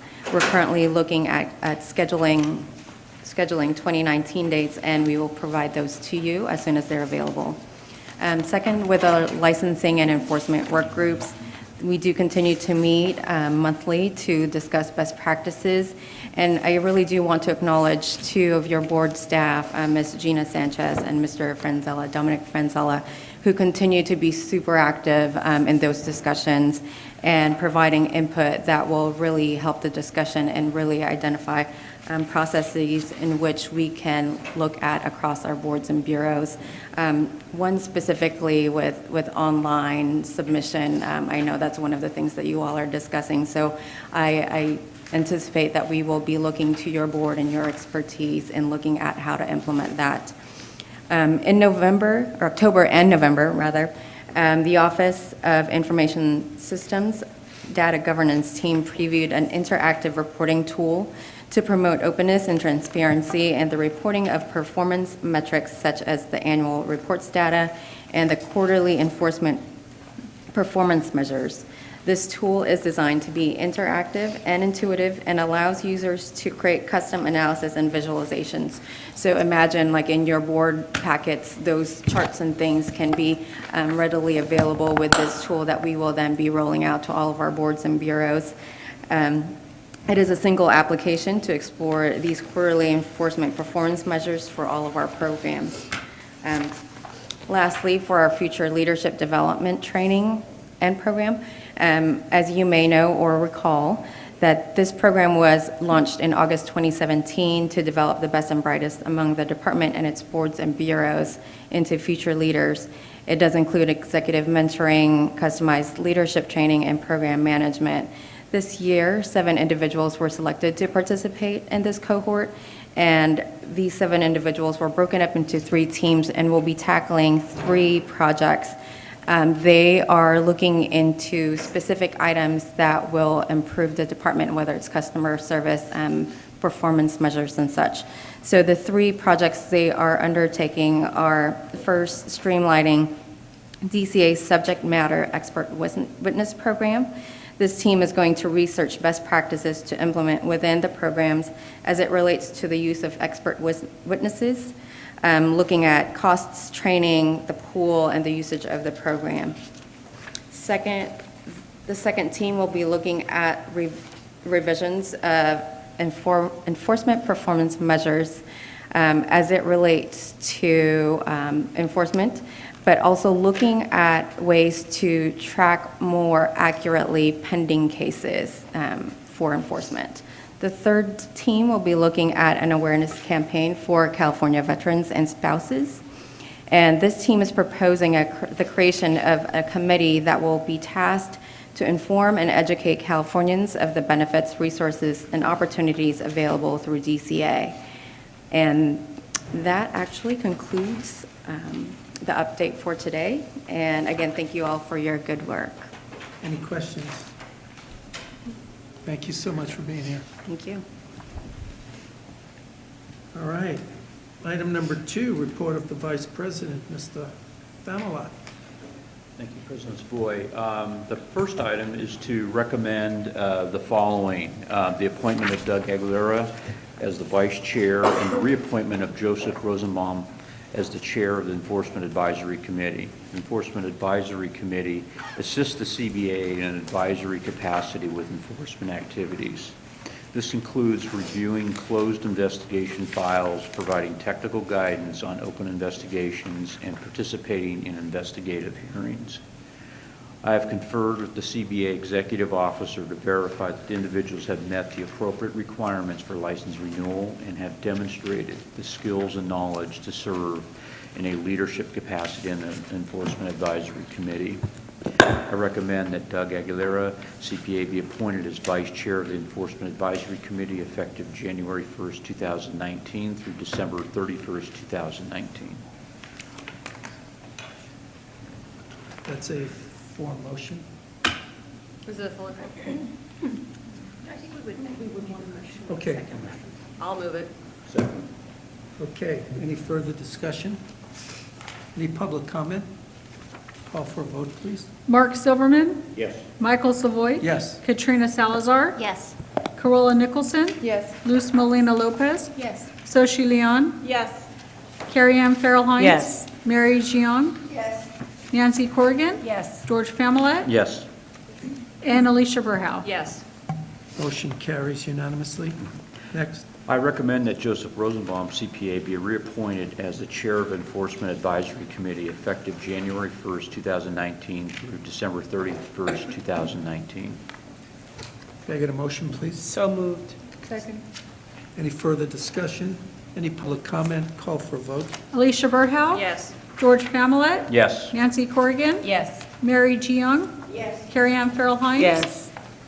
Soshi Leon. Yes. Luz Molina Lopez. Yes. Corolla Nicholson. Yes. Katrina Salazar. Yes. Michael Savoy. Yes. And Mark Silverman. Yes. Motion carries unanimously. The following item is to recommend the following: appointment of Angela Honzik as Vice Chair and the appointment of Kimberly Sugiyama as Chair of the Qualifications Committee and the appointment of Prandeep Budhara to the Qualifications Committee. The Qualifications Committee assists the CBA in its licensure activities by reviewing the experience of applicants for licensure and making recommendations to the CBA. This includes conducting work paper reviews with the applicant and the employer present to verify that the responses provided are reflective of the requisite experience for licensure. I have conferred with the CBA Executive Officer to verify each individual has met the appropriate requirements for license renewal and have demonstrated the skills and knowledge to serve as a member in a leadership capacity on the Qualifications Committee. I recommend that Angela Honzik, CPA, be appointed as Vice Chair of the Qualifications Committee effective January 1st, 2019 through December 31st, 2019. So moved. Second. Any further discussion? Public comment? Call for a vote. Mark Silverman. Yes. Michael Savoy. Yes. Katrina Salazar. Yes. Corolla Nicholson. Yes. Luz Molina Lopez. Yes. Soshi Leon. Yes. Carrie Ann Farrell Hines. Yes. Mary Jiang. Yes. Nancy Corrigan. Yes. George Familet. Yes. And Alicia Burhow. Yes. Motion carries unanimously. Next. I recommend that Kimberly Sugiyama, CPA, be appointed as Chair of the Qualifications Committee effective January 1st, 2019 through December 31st, 2019. So moved. Second? Thank you. Any discussion further? Public comment, call for a vote. Alicia Burhow. Yes. George Familet. Yes. Nancy Corrigan. Yes. Mary Jiang. Yes. Carrie Ann Farrell Hines. Yes. Soshi Leon. Yes. Luz Molina Lopez. Yes. Corolla Nicholson. Yes. Katrina Salazar. Yes. Michael Savoy. Yes. And Mark Silverman. Yes. Motion carries unanimously. Next. I recommend that Prandeep Budhara, CPA, be appointed to the Qualifications Committee effective November 15th, 2018 through November 30th, 2020. So moved. Second. Any further discussion? Public comment, call for a vote. Hey, Alicia Burhow. Yes. George Familet. Yes. Nancy Corrigan. Yes. Mary Jiang. Yes. Carrie Ann Farrell Hines. Yes. Soshi Leon. Yes. Luz Molina Lopez. Yes. Corolla Nicholson. Yes. Katrina Salazar. Yes. Michael Savoy. Absolutely. And Mark Silverman. Yes would be sufficient. Motion carries unanimously. Next. The last items are to recommend the following: the appointment of Renee Graves, CPA, as the Vice Chair, and the reappointment of Jeffrey DeLizer as the Chair of the Peer Review Oversight Committee. The Peer Review Oversight Committee assists the CBA in advisory capacity in its oversight of the peer review program. With all the appointments and reappointments, I have verified that individuals have met the requirements for licensure renewal and have demonstrated the skills and knowledge to serve as a member or in a leadership capacity on the Peer Review Oversight Committee. I recommend that Renee Graves, CPA, be appointed as the Vice Chair of the Peer Review Oversight Committee effective January 1st, 2019 through December 31st, 2019. So moved. Seconded. Any further discussion? Public comment, call for a vote. Mark Silverman. Yes. Michael Savoy. Yes. Katrina Salazar. Yes. Corolla Nicholson. Yes. Luz Molina Lopez. Yes. Soshi Leon. Yes. Carrie Ann Farrell Hines. Yes. Mary Jiang. Yes. Nancy Corrigan. Yes. George Familet. Yes. And Alicia Burhow. Yes. Motion carries unanimously. Next. I recommend that Jeffrey DeLizer be reappointed as Chair of the Peer Review Oversight Committee effective January 1st, 2019 through December 31st, 2019. Second. Any other comments, discussions? Public comment, call for a vote. Alicia Burhow. Yes. Jose Campos. I'm sorry. That's it. George Familet. Yes. Nancy Corrigan. Yes. Mary Jiang. Yes. Carrie Ann Farrell Hines. Yes. Soshi Leon. Yes. Luz Molina Lopez. Yes. Corolla Nicholson. Yes. Katrina Salazar. Yes. Michael Savoy. Yes. And Mark Silverman. Yes. Motion carries unanimously. That concludes the report of the Vice President. Thank you so much. Item number 3, report of the Secretary Treasurer. I believe he's just going to make a statement. Yes, my report is that I have no report. Sweet. Due to lack of information that we're waiting to receive. If anybody has any questions, obviously Deanne or myself will be happy to get the information for you, but at this time I have no report. We're in the black? Sweet. Moving on. Sweet. Once we got our loans back, it's clean sailing. All right. All right, thank you so much. All right, report of the executive officer, no report on staffing, so let's move directly to the update regarding implementation of our long-awaited credit card acceptance, Deanne. And the Thank piano you. interlude you got Yeah. going on, so. Rich is going to get a PowerPoint set up, but let me give a little update first, and then we can do a little walkthrough. So the purpose of this agenda item is to provide the California Board of Accountancy with an update on the progress of implementing the credit card payment acceptance project for license renewal. And the first item I want to mention is that there was a typo in the agenda item, and the testing is actually going to begin next Monday, and so I apologize for the 2019 reference. We are just a few days away from the testing period.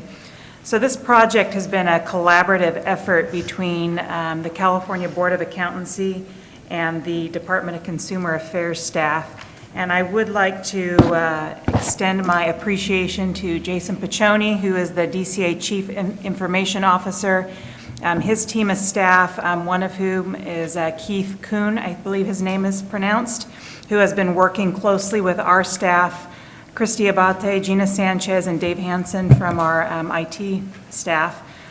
Together, they've been working to get this project going, and it is on track, so we're very happy about that. We are in the process of recruiting some licensees to test the system, which we expect to occur next week. These are licensees who actually have a renewal coming up in December or January, so this will be a live renewal for them. And if any members have anybody they would like to recommend, or if you'd like to participate, let me know, and we can connect offline. So we've done some preliminary outreach on social media, additional outreach via the website, as well as partnering with various stakeholders will also occur as we confirm what the actual launch date will be. We're also in the process of modifying license renewal applications and information so that it reflects the new payment method. CBA IT staff are also working on a system that will allow licensees to submit their license renewal information online. This will eliminate the need to send a hard copy license renewal application in the mail. So additional information on that phase of the project will be provided in early 2019. In the interim, licensees will have the option to email their license renewal application following successful completion and confirmation of the online payment. They would be sending that directly to the renewal unit for immediate processing. So there's a short PowerPoint to show you how the process works. Let me get my glasses so I can see. Can we go back to slide 1, Rich? Okay. This is the first screen they'll see. This is where they're going to enter their license number and then select their license type, CPA, partnership, or corporation. There's information on there for people who aren't able to renew. So if your license is revoked, surrendered, canceled, or delinquent beyond one renewal cycle, it's going to kick you out. You won't be able to renew if you're in one of those categories.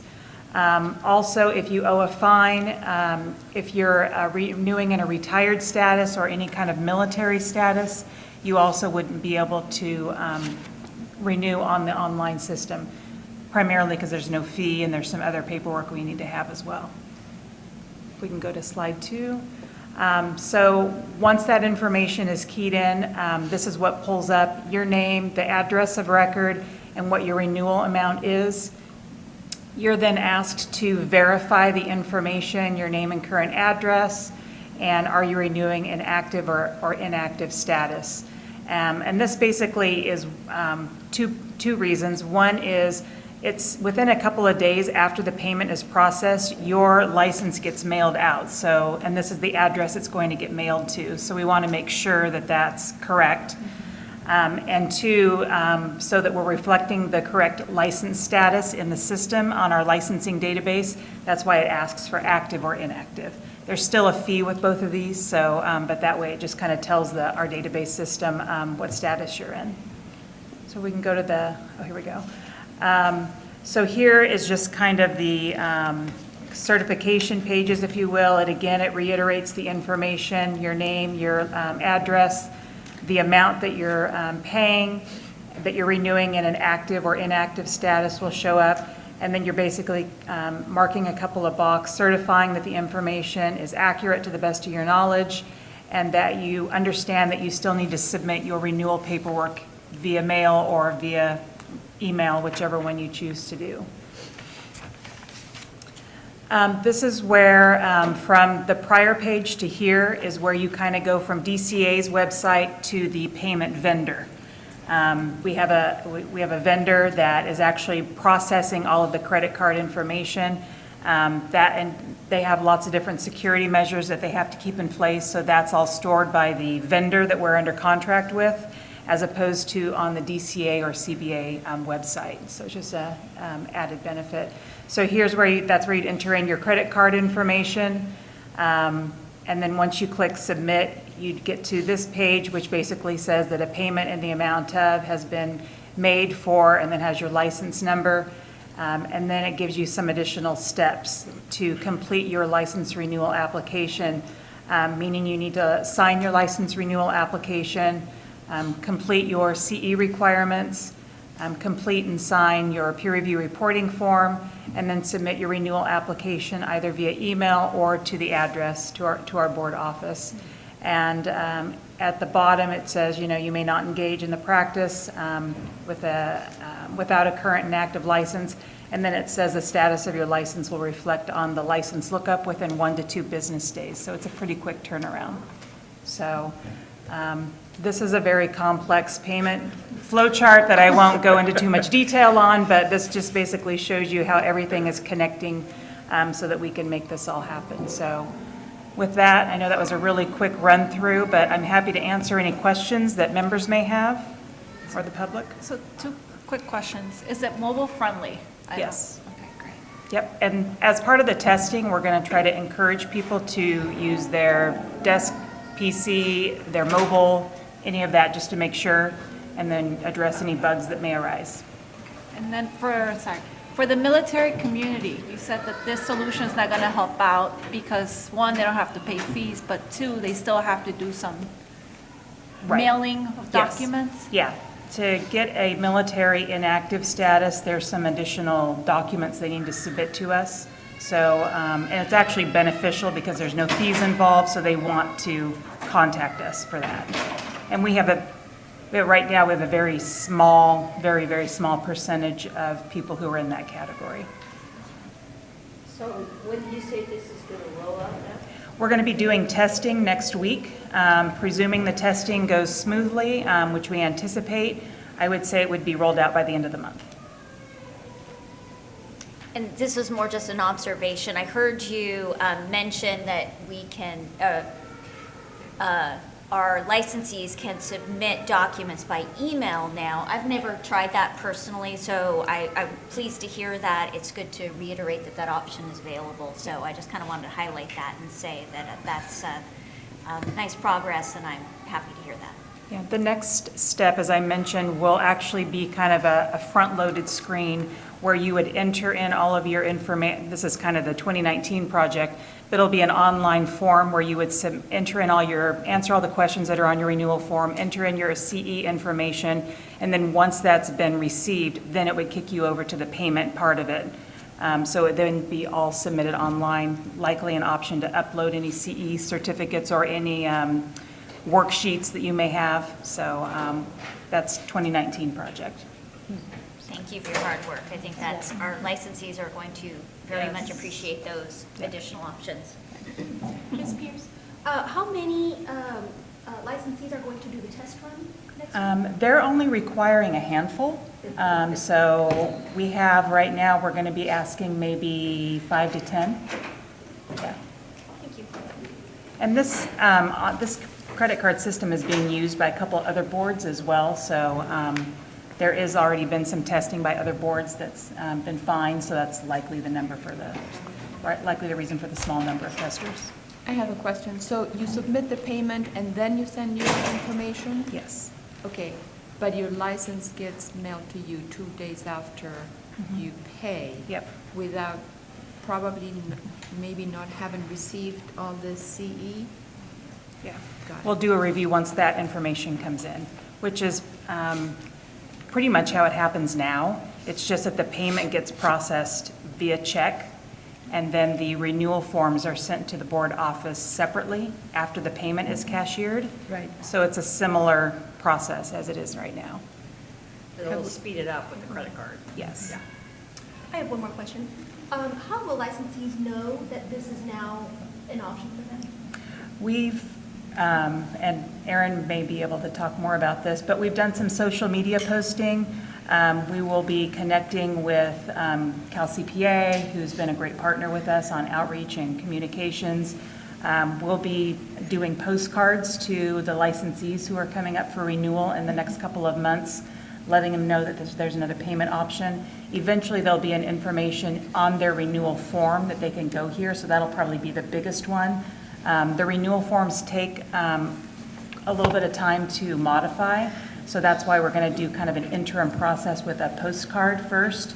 In addition to that, I would say we're going to be putting stuff on our website. We're going to be sending our e-news, which is our list service, out, and then again, anything else we can think of, our update article as well. Thank you. Yes. All these marketing to get people where, are you going to be putting the link so that they can go directly to the payment site? Yep. All right.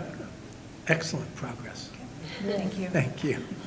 All right, next report on the discussion of possible action regarding the 2018 California Board of Accountancy Annual Report. Mr. Bone. Thank you, Mr. President. The annual report discusses the accomplishments of the CBA during the prior fiscal year as the CBA fulfills its mission to protect consumers. The report is made available to key stakeholders and published on the CBA's website. This year's report, which covers the 17-18 fiscal year, has been reformatted and focuses on our signal accomplishments and discussed projects and initiatives that are on the horizon. There is a hand carry item that I would like to point out that accompanies this agenda item. It can be found in your folders. It contains a revised expenditure table on page 8 and a revised fund condition statement on page 9. And staff appreciate Ms. Corrigan for her assistance in identifying some oversights. The revised expenditure table includes a footnote that indicates the information is based on projections as the CBA has not received final fiscal year 17-18 budget expenditure information. A similar footnote was added to the fund condition statement, and that item is identified and underlined in your hand carry item. Additional details about the CBA's activities over the past few years are available in the CBA's Sunset Report, which was discussed earlier today. The annual report is included as an attachment to the Sunset Report. This concludes my comments, Mr. President. I'll turn it back to you. Thank you. Attorney, any questions? So other than going up on our website? I'm sorry? Other than the report itself going on our website? Yes. That's... We'll make mention of it in an upcoming update article as well, and it's, as I mentioned, it's included as an attachment to our Sunset Report, which will be delivered by December 1st to the legislature. Excellent. Any questions, comments? Thank you. Next item, which happens to be you as well, is an update on the California Board of Accountancy's communication and outreach. Thank you again, Mr. President. First, many thanks to Vice President Familette for his time and effort joining us for Cal CPA's So You Want to Be a CPA webinar, which was held on October 15th. Mr. Familette shared his perspective and recommendations on how to find a CPA firm that will advance an applicant's career goals. The webinar was watched live by about 120 people, and since the replay has been posted to YouTube, it's been viewed nearly 600 times. We're continue to be grateful for our outreach partnership with Cal CPA, and I've engaged in productive conversations with them to expand our collaboration and outreach program to both licensees and applicants. I look forward to bringing an agenda item early next year to discuss our emerging plans, but wanted to share the following. On October 29th, our licensing chief, Ms. Sanchez, she spoke to Cal CPA's Accounting Education Committee via video conferencing. And the purpose of this committee is to improve accounting education throughout California through the collaboration of educators and practitioners. During her presentation, Ms. Sanchez discussed the CBA's efforts to reduce our application processing timeframes. On November 30th, we're very pleased that Ms. Corrigan will be speaking to students at Pasadena City College about the role of the CBA in the process to become a certified public accountant. Cal CPA has launched a new initiative to target community college students. In other outreach news, staff have partnered with NASBA to improve our communication materials and develop new resources to help licensees and applicants understand our requirements and processes. Initial efforts include exploring the increased use of video and new informative brochures. In addition, staff are having productive conversations with Cal Poly Pomona representatives to hold a CBA meeting next year on their campus. Again, thanks to Ms. Corrigan for making the connection there. We will provide further updates as the details on that meeting take shape.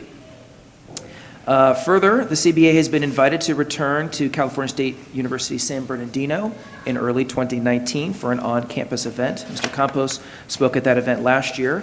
We're exploring conducting this event at their satellite campus in Palm Desert. Our event in 2018 was a big success, and it drew students from the surrounding colleges and region, not just students that were at CSU San Bernardino. Further, staff wish to provide the CBA members opportunities to speak and represent the CBA at future events. For these opportunities, staff provide talking points and related assistance. If a member is interested in speaking at a future CBA event, please contact me through email or phone, whatever's convenient. Finally, Mr. President, I'm pleased to announce that last month we made a staff addition to my team in the Public Information Unit, who is focusing on our outreach and communications effort. This new addition has a background in writing, media relations, marketing, and social media engagement. We're very pleased to have her on our staff. Lots of exciting things happening, Mr. President, in outreach. I'm happy to turn it back to you for questions. Great. I was just reading this outreach in the item 4D handout, and although I will be speaking, and I am president today, I'll be the former president when I actually address the audience at Golden Gate University. So Yes, I know sir. it's hard to put former president when you're writing this, and I still am, but it's kind of a... former, and I still said I was president. You were? You Oh, did? yeah, Well, absolutely. They're very pleased to have you there. Well, in fact, when the date was picked, and I said, I won't be president anymore, and they said, that's fine, we still want you to do it. So I was... That's nice. Yeah, I'm working on my speech. It's actually... How long is it? Well, how long, so Yeah. I get 45 minutes with some questions? or 45 minutes, wow. Give or take, yeah. Give or take? Yeah, they have, there's an hour slotted for it, so It Q won't and take A that. and, yeah. I mean, I want it to be interactive as well, and I'm not going to reach a conclusion. No, I've noticed that. Yeah. Yeah. How do you know? You didn't see my speech yet? I'm excited, I'm going to be watching it online. Okay. Yeah, I have attended the Bradman's Leadership Series in past speakers, so unfortunately, I will be out of town. Otherwise, I would go attend it in live and see you live. Wow, you're making me nervous. No, just kidding. Aaron, you need to go ahead and film him, so that way we can... Well, I believe they do intend to webcast it. Okay, ooh, oh, So, yay. yeah. Not Thank any you for more bringing that up. scary than this meeting. Any questions? Yes. So just a minor observation. There's a discrepancy between our social media following on page 2 of the communications and outreach versus the annual report. I think your Twitter and LinkedIn following, and one of them is reverse. That's page 16 of the annual report, so the prior attachment. Thank you. We will look at that and make that correction. Yeah, because when I was looking at it, I was like, wow, we have a bigger following on Twitter. I wonder why instead of LinkedIn. I think it's LinkedIn, which is your most It is. prevalent platform. Yes, yeah.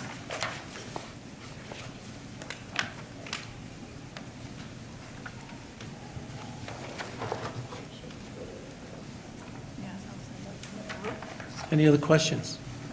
Comments? Thank you so much for all the work that you do. Thank you. Next up, the report on the Enforcement Advisory Committee, Qualifications Committee, and Peer Review. First up, Enforcement Advisory Committee, Mr. Rosenbaum. Welcome. Thank you very much, and thank you for the reappointment. You're welcome. The Enforcement Committee held its last meeting on October 18 here in San Diego. At the meeting, we reviewed 11 closed cases. We also held 4 investigative hearings. And I would like to thank Luz Molina Lopez for sitting in as the liaison and giving a report on the past CBA meetings to our group. Thank you very much. Our next meeting is going to be on December 6th in Fullerton. So that concludes my report. Happy to answer any questions. Any questions? Thank you very much for being here. Thank you. Next, Deanna, you're going to give a report on the Qualifications Committee? Yes. Good morning. David Evans, the chair of the QC, the Qualifications Committee, could not be here today, so I'm stepping in. The Qualifications Committee held a subcommittee meeting on October 17th in North Hollywood, At that meeting, there were a total of 5 Section 69 reviews. 4 were recommended for approval of a CPA license, and 1 was deferred. The Qualifications Committee met on October 24th, 2018, at the California Board of Accountancy office in Sacramento. I'd like to thank Ms. Katrina Salazar, QC Liaison, for attending that meeting and giving the report of the board. Thank you. And at this meeting, there were a total of 11 Section 69 reviews and 1 personal appearance. 11 were recommended for approval of a CPA license, and 1 was deferred. The next Qualifications Committee meeting will take place on January 23rd, 2019 in Irvine. Thank you. Thank you so much. I see there's no report on the Peer Review Oversight Committee. So we're going to move to the report of the Enforcement Chief, Dominic Francella.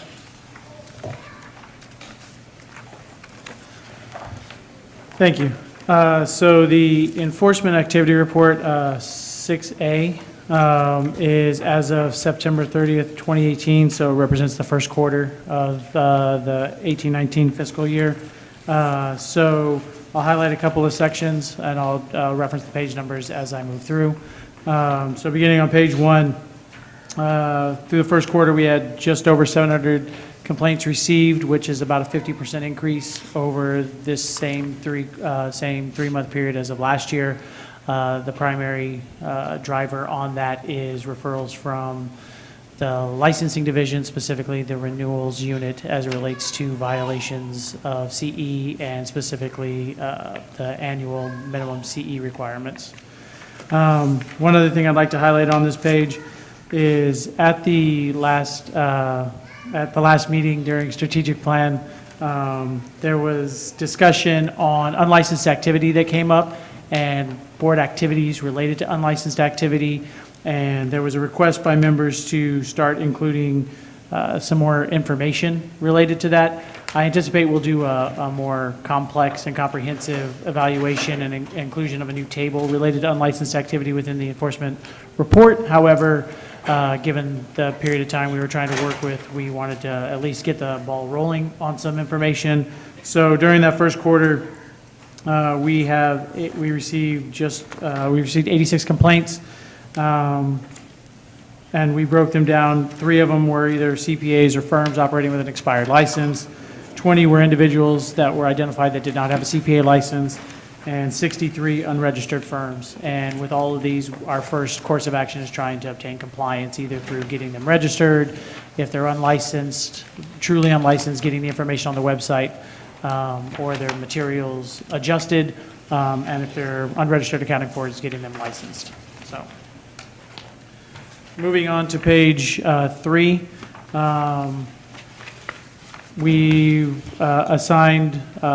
we've closed more cases so far in the first quarter than we've assigned this year. So 950 cases, just over 950 cases have been closed, and we've seen the average day to close go down considerably since the end of last fiscal year, from 201 to 162 days. And so far, of the 951 investigations we closed, just over 70% were closed within the first 6 months of receipt of the complaint. Moving on to page 4, and the investigations pending. The big highlight is the cases over 24 months. Again, we're seeing at its height 2 fiscal years ago. It was actually, I think at one point it was about 130 cases. We are now down to 40. I believe that number is even lower since we ran the September numbers. And at this time, we had, of the 40 cases, we had 18, so almost half of them nearing completion, either for AG referral or for closure. And the average day of the pending cases is seeing a reduction from 186 to 175, so we're hoping to continue to see that number creep down. Moving on to page 7, which relates to discipline and primarily pending cases at the AG's office.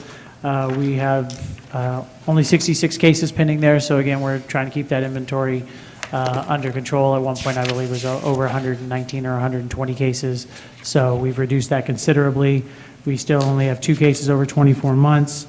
Again, one has been there forever, and the other one we are working towards closure. The matter's been set for hearing, so it'll have some resolution in the near future.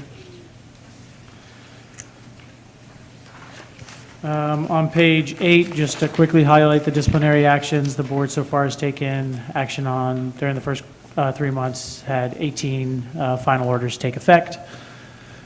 And on page 10, you'll see for the citations and fines, we've already issued 171 citations, which is more than we've issued in the full fiscal year. So the last 2 fiscal years, we've issued 171 in the first 3 months of this fiscal year. And as we note within the narrative on that section,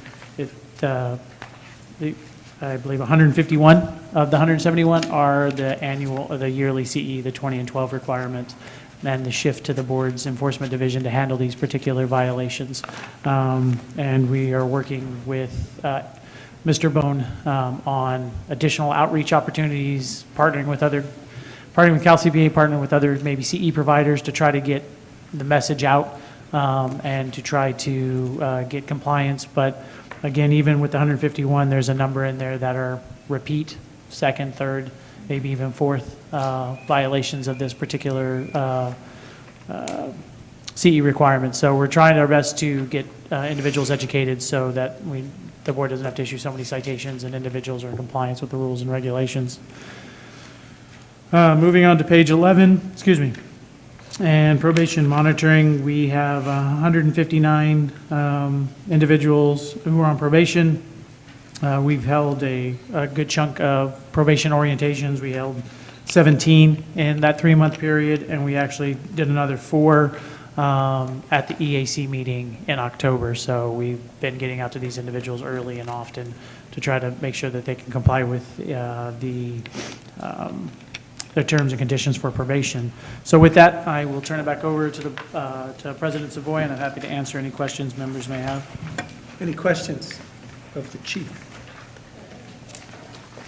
All right, yes, go ahead. I'm sorry. Page 11. Yeah, I saw the Mhm. So you refer 311,000 for FTE to collect, and they collected 70, which is about a third, maybe less than a third. So they're still collecting, and that means that these people not filing tax returns, they don't get refunded, that's why you can't get it.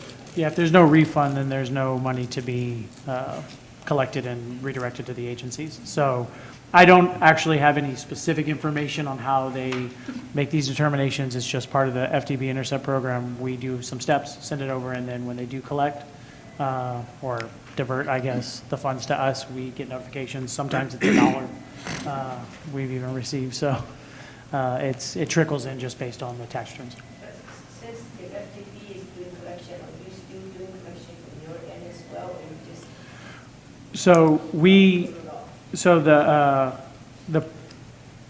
If you have a citation and fine amount pending at the time of renewal, then that is, if it is collected before you can renew, you have to satisfy that.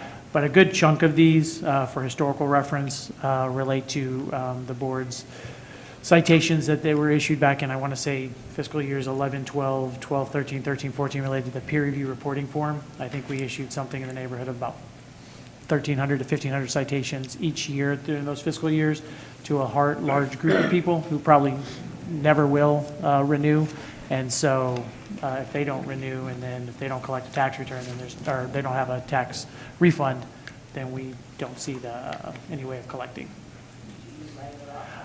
I don't know if this is not a collectible, I don't believe this is something we look at as a collectible and an outstanding, and so it gets written off. I think we have that for some cost recovery and administrative penalties, but not citation and fines. Yeah, and I don't think we don't include these in our budget. So when the money comes in, it's, yeah, more or less. So It goes to the reserve. you can't budget Yeah. to collect that kind of money. So when it comes in, it comes in. It's part of our actual, but Yeah, it'll dump into the reserve along with any other unbudgeted collectibles. Any other questions? Question? Yes.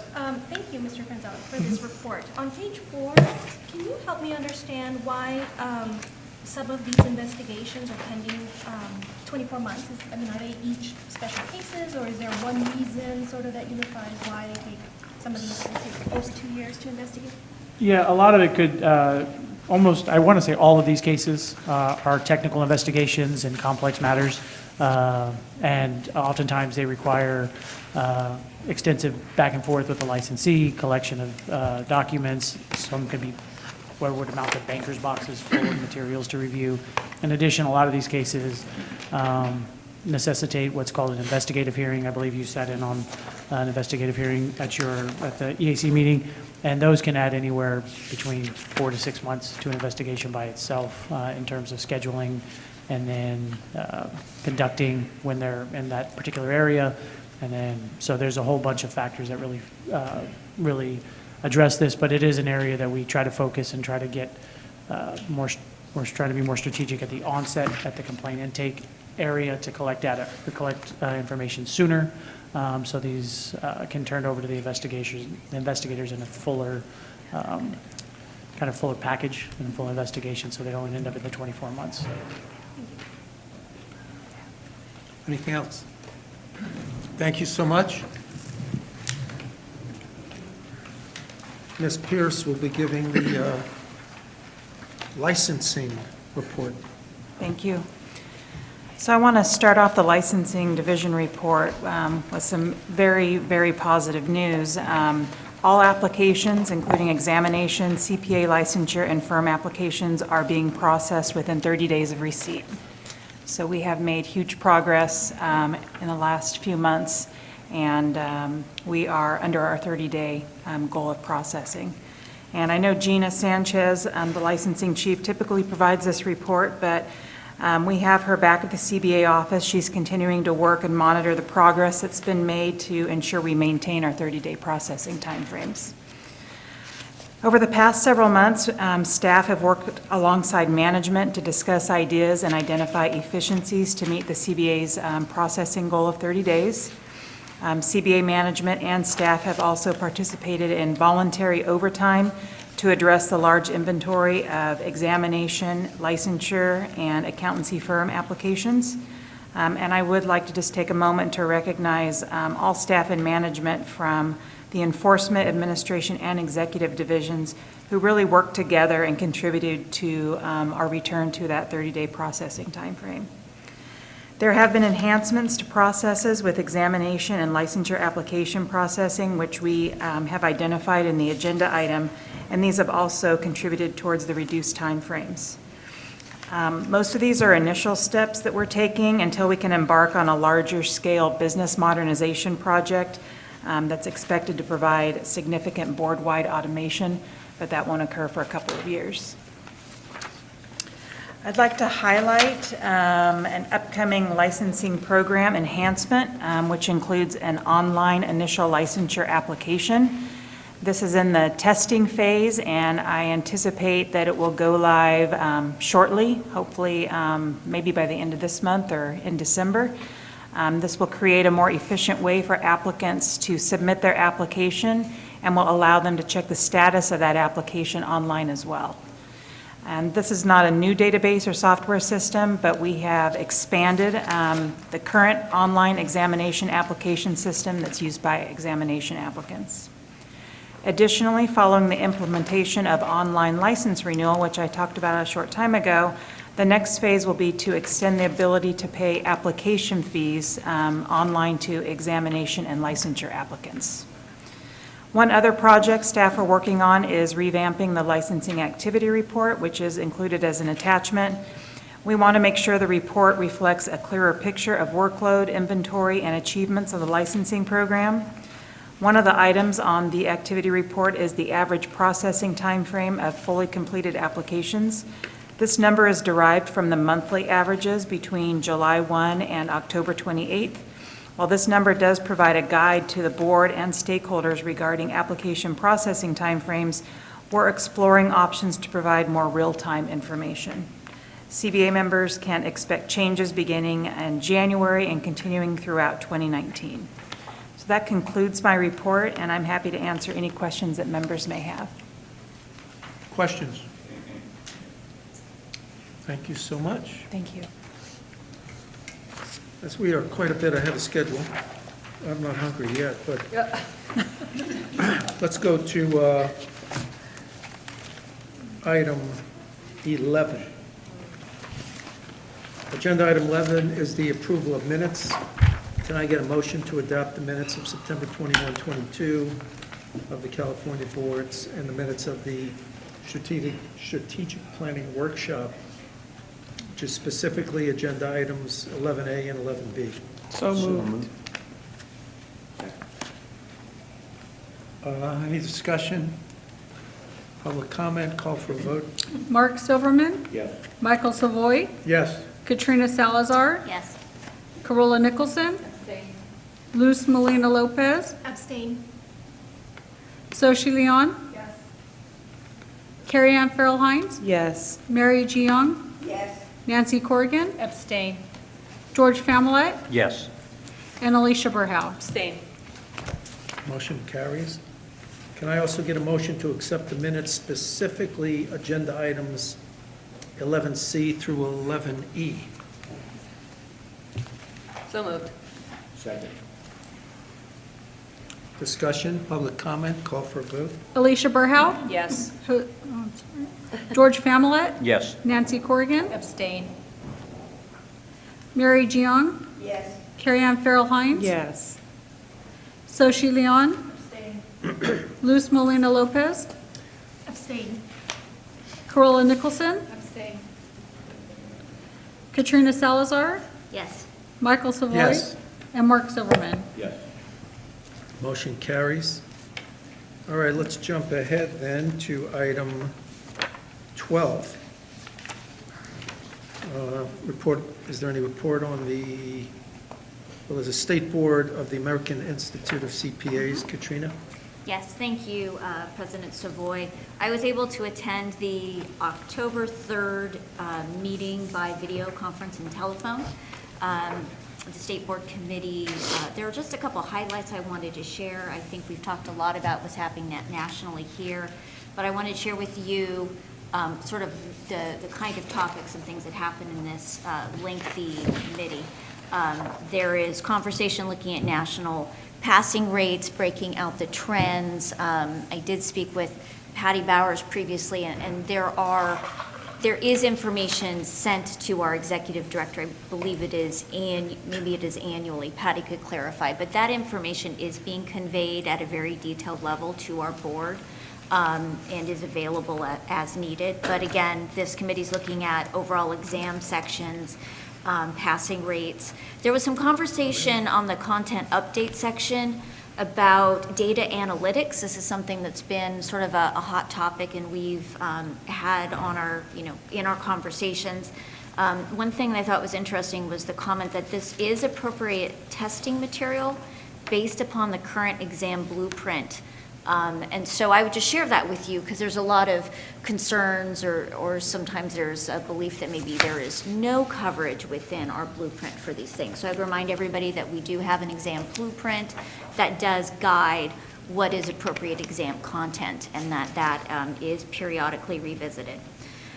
In the communication section, the AICPA is actually expanding the sample tests for the CPA exam, and that's intended to help users with functionality. So it isn't a test prep mechanism, but I think as a board it's good to know that this expansion should help our candidates with familiarity with navigating the system. There have been a lot of changes with navigating the exam, and I think that's good news for our folks applying for exams in California. The other issues were continuous testing, international locations. I will skip over those, but there was a lot of time spent on ADA compliance and making the exam more accessible, which I think as board members in California is always good to hear. And with that, they've set the 2019 calendar. So I'd be happy to answer questions or direct them to Patty later, but thank you so much, Mr. Savoy. Thank you. Any questions? All right, looks like you're next up also on the NASBA.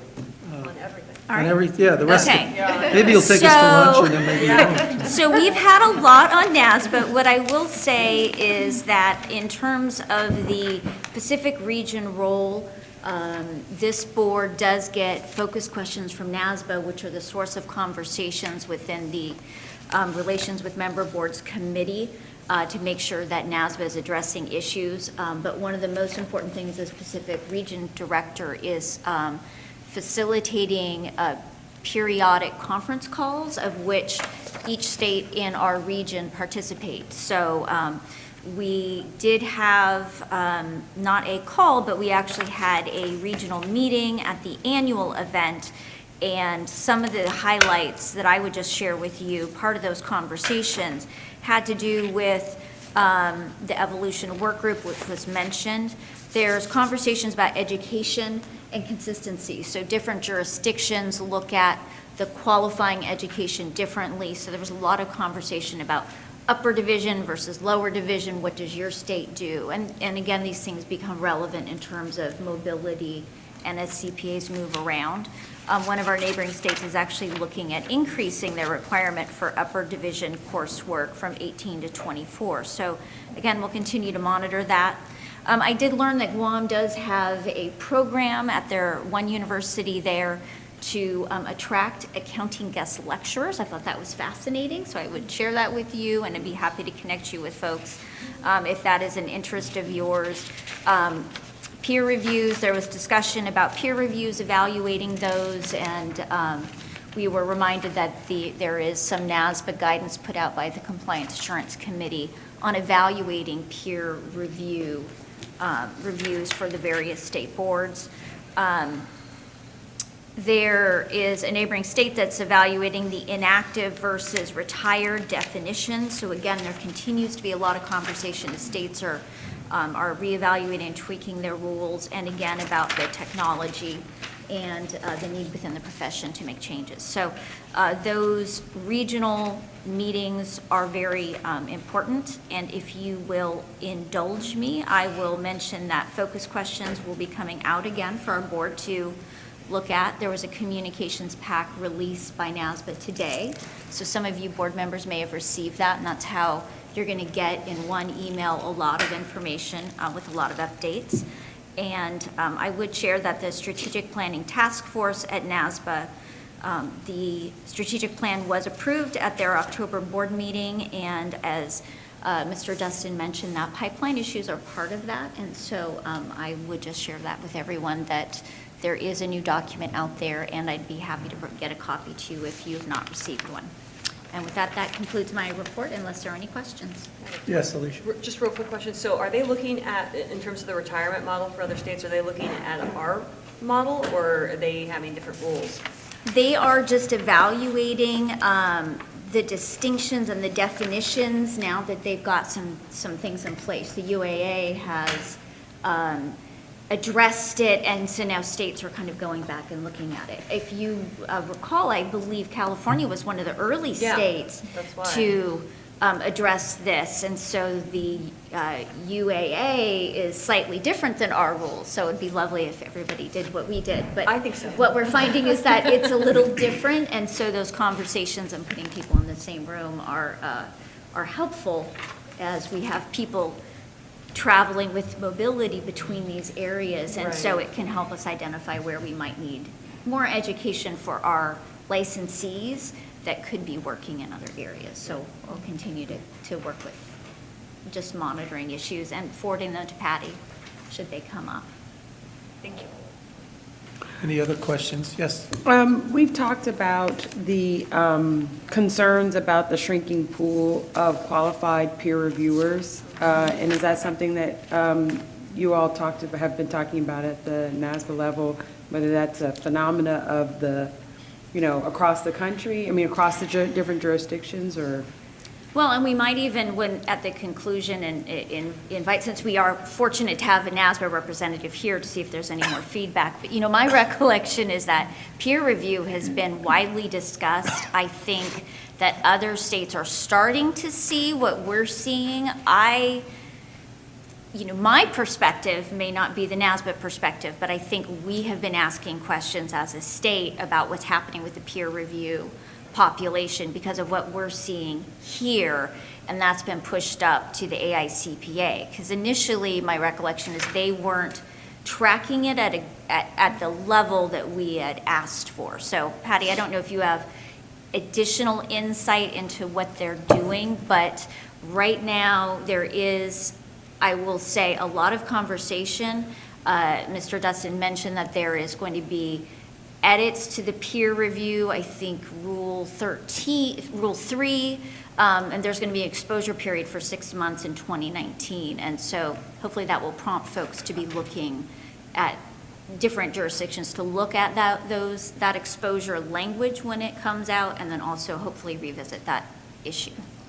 But comments? Well, and we continue to express our level of concern regarding the peer reviewer population. We understand, we don't have specifics on exactly what they're doing, but we've elevated recently that communication to the top of the AICPA, and we'll continue working with our PROC committee on getting additional details that we need to really make that assessment. Well, it seems like the NASBA would be, now that we have them here, that would be a place to also, move that conversation along a little bit further, and they would be in a position also to, guide, any kind of evaluation or consideration as to, trends in the peer reviewer population. Please chime in. This is certainly a topic that comes up around the country right now, and I think really because of the consolidation of administrating entities, there's concern that as state societies decide not to administer peer review, that the individuals who are doing peer reviews in those states will conclude that they no longer want to do them if the administrating entity is in another state. For example, if just as an example, not specific, but or not that it's happening here, but say for example, West Virginia is now, rather than being administered by the West Virginia Society, is being administered by the Illinois Society. Will they see a decrease in peer reviewers because they're no longer working with their society? And so, certainly we're hearing that, and this is the first I heard that there's a concern in California as well about peer reviewers. So I can just tell you, I periodically, at least 4 times a year, see the individual from the ACPA who is responsible for overseeing peer review at the management level, and he continually says that they believe there are enough peer review firms out there to continue to do peer review. It's certainly something that I hear a great deal. We have conversations within NASBA about, and the NASBA CAC committee, Compliance Assurance Committee is what the acronym is, continue to have those discussions to make sure there are sufficient number of peer review firms around the country. Yeah, and from my understanding, you do not have to, my firm, for instance, does not have to use a California CPA to do my peer review. I get notices from all over the United States and letters that, do you want to change? Do you want to use somebody else? So I think it's much more global. Certainly, we like to keep the business amongst ourselves. But, it's evolved, especially as a result of Mr. Dingwall coming to see us many years ago. And people are just afraid to continue to do peer reviews because some of the firms are not qualified to do them. So, it's a huge concern. It Yeah, is. I'm sorry. No, keep going. No, I'm done. I'm just very excited to have. I don't want to get off on that. Have NASBA here. So if you may indulge me, I'll direct some comments to Mr. Dustin, which you don't have to move. But my recollection, and I'll let Patty clarify, but my recollection is when we had addressed it as a board, because we are not, as a state, impacted by any change in the administering entity. We're fortunate in that regard. But when our data was looked at, what we saw was more of a succession issue. We have a relatively small number of peer reviewers providing a very large quantity of the work product. And so the issue became one of succession, not at an AE entity, but when those folks retire, resign, move out, cease to provide that service, is there enough to backfill? And that, I know there was some information, so maybe I would ask Patty if you could forward that content that I cannot recall when we discussed it, maybe to Mr. Dustin and Naz, but just for background, that might be helpful as well. Certainly. But And if I'm not mistaken, it's also the requirements that a firm needs to undertake to be qualified as a peer review firm that I recall a few meetings ago or in the last several meetings that there was some concern expressed that, not that it's a trend that is disconcerting now, but sort of, looking into the future, whether firms would decline to take on the work necessary to become eligible to, be qualified peer review firms. So just as I'm saying, since we do have the benefit of having NASPA here, and we have a member who is very involved and engaged in NASPA, it seems like a good opportunity to raise this because it's something we've been talking about and to keep it, sort of front of mind as we're going forward. thank you. Yes? Yeah, and I have a question on the peer review in California. To be able to do financial audit, you have to go through do the audit hours, and then that allows you to do audits and peer review. But in other states, and maybe an aspect that I explained, some other states don't even require audit hours to become a CPA. So would they be qualified to do peer review even if they don't even require them to take the hours? I'm not sure what the qualifications are, but I'd say you have to perform audits yourself to be a peer Sure. reviewer. Most jurisdictions follow the Uniform Accountancy Act requirements for initial licensure that you need 1 year of experience performing any type of accounting work in various locations under the supervision of a CPA. However, the conduct of a peer review is done by a team captain who has to meet specific requirements that are outlined in the peer review manual.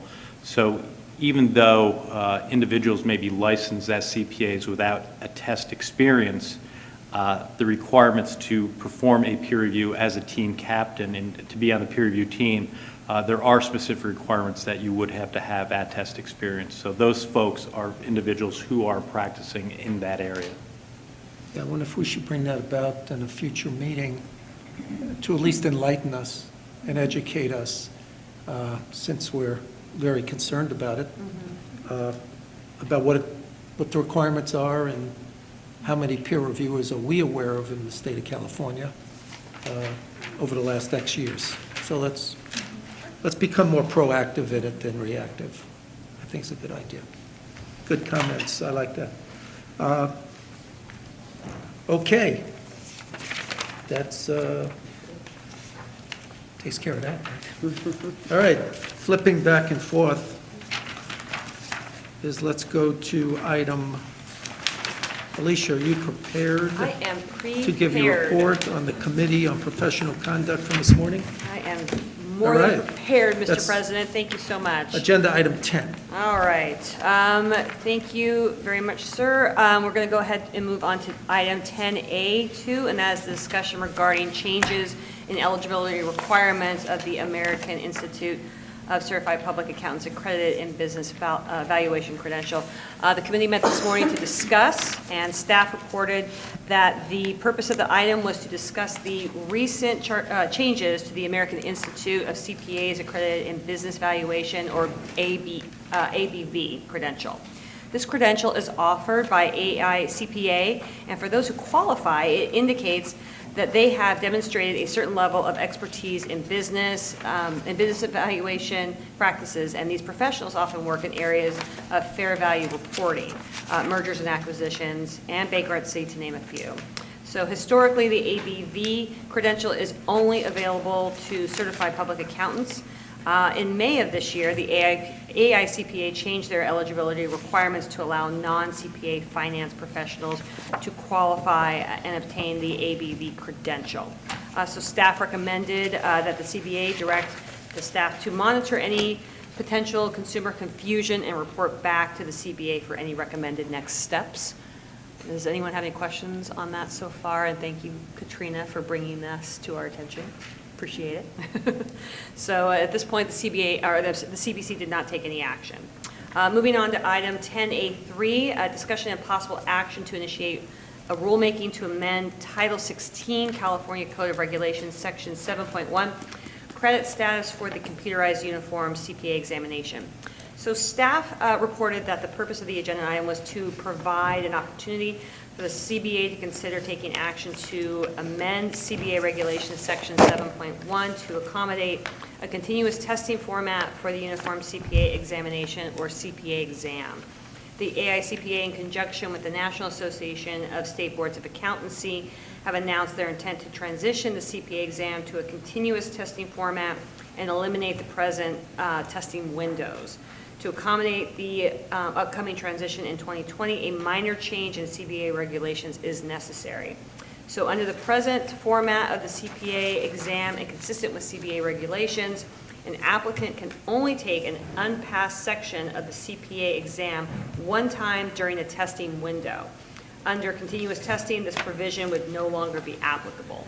So this is a fully formed motion, but the CPA recommends to the CBA to direct staff to approve the regulatory test in CBA Regulations Section 7.1, direct staff to submit the text of the Director of the Department of Consumer Affairs and the Business Consumer Services and Housing Agency to review, and if no adverse comments are received, authorize the executive officer to take all necessary steps to initiate the rulemaking process, make any non-substantive changes to the package, and set the matter for hearing.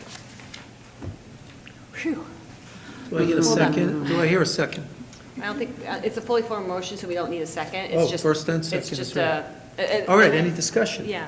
Yeah, so my question is, there was some exposure language, I guess, issued today. Does the motion put forth by the committee allow enough flexibility for our executive director to consider that exposure language and make revisions to accomplish the goal of continuous testing, which Yeah, I think the continuous testing is the intent of the vote, not the particular words that we're using to Yeah, I get think the CBA is asked to approve the proposed language for Regulation 7 and direct staff to initiate the rulemaking. So an actual question, do you feel that that motion gives you enough flexibility to make whatever amendments are needed to accommodate the? I do. I think it gives us enough to at least get started, and then once we look at the language of the exposure draft, if we find that there's anything we need to add, then we could bring that back to the board for further action. Thank you. Okay, any other discussion? Any public comment? Call for a vote? Mark Silverman, Yes. Michael Savoy, Yes. Katrina Salazar, Yes. Corolla Nicholson, Yes. Luz Molina Lopez, Yes. Soshi Leon, Yes. Carrie Ann Farrell Hines. Yes. Mary Jiang, Yes. Nancy Corrigan. Yes. George Familet, Yes. and Alicia Verhout. Yes. All right, motion carries. I'm done. Thank you so much. All right, in the time we have remaining, let's jump right into item 13, which is the elections of new officers. Let's go for it. So we can all eat better, feel better. All right. Each year, the CBA elects a president, a vice president, and a secretary treasurer. The CBA officer elections will be held in the following order. We'll do secretary treasurer first, then vice president, then president. Attachments 1 through 3 are statements of qualifications from the CBA members, Ms. Corrigan, Mr. Silverman, and Mr. Familat. Prior to the leadership position vote, members that have not previously submitted a statement of qualifications will have an opportunity to express interest in the positions, and all candidates will be given up to 5 minutes of floor time to describe why they are qualified for this position. Once all candidates are identified for the position and they have been provided the opportunity to address the CBA, a vote will be taking place on each candidate, starting in alphabetical order by the candidate's last name. And in 8 years on the board, this has only happened once, at least during my time. Well, there you go. The first nominee to receive a majority vote will win the officer position. The newly elected president, vice president, and secretary-treasurer will assume their respective offices when I've put the gavel down at the conclusion of today's or tomorrow board meeting. At this time, Nancy Corrigan, CPA, has submitted a statement of qualifications for the secretary-treasurer position. I would like to open the floor to see if there's any additional members who would like to serve in that position. Having seen none, I'd like to call for a motion and a second. If there's more than one interested member, take a vote in order of, but we do not have any other. So at this point, we need a motion. Second. Okay, any further discussion, any public comment? Let's call for a vote. Alicia Burhow, Yes. George Familet, Yes. Nancy Corrigan, Yes. Mary Jiang, Yes. Carrie Ann Farrell Hines. Yes. Sochi Leon. Yes. Luz Molina Lopez. Yes. Corolla Nicholson. Yes. Katrina Salazar. Yes. Michael Savoy. Yes. And Mark Silverman. Yes. Congratulations. In a couple of hours, possibly. Nobody else showed an interest. Well, That's not true. It's okay. I don't want to say that we have it covered, but congratulations. At this time, Mark J. Silverman has submitted a statement of qualifications for vice president position. I would like to open the floor to see if there's anybody else interested in becoming vice president. Having had that opportunity, I open it up for a motion to accept himself. So moved. Second. Any other discussion? Any public comment? Call for a vote. Michael Savoy. Yes. Mark Silverman. Yes. Katrina Salazar. Yes. Corolla Nicholson. Yes. Luz Molina Lopez. Yes. Sochi Leon. Yes. Carrie Ann Farrell Hines. Yes. Mary Jiang. Yes. Nancy Corrigan. Yes. George Familet. Yes. And Alicia Burhow. Yes. Congratulations. Motion carries unanimously. Congratulations, sir. Great job so far. At this time, George Familet, CPA, has submitted a statement of qualifications for the president position. I'd like to open the floor to see if anybody else. As much as I would like to, I'd like to formally recommend George Familet as president of California Board of Accountancy. Second. Thank you. Beautiful. Any discussion? Any public comment? Call for a vote? Alicia Burhow. Yes. George Familet. Yes. Nancy Corrigan. Yes. Mary Jiang. Yes. Carrie Ann Farrell Hines. Yes. Sochi Leon. Yes. Luz Molina Lopez. Yes. Corolla Nicholson. Yes. Katrina Salazar. Yes. Michael Savoy. Yes. And Mark Silverman. Yes. Motion carries. Congratulations on the next president. At this point in time, since we've gotten through pretty much everything, I'll call for an adjournment for lunch. 1:30 is a time-certain petition hearing, so I just want to make sure everybody's back by 1:30. With that, we are adjourned.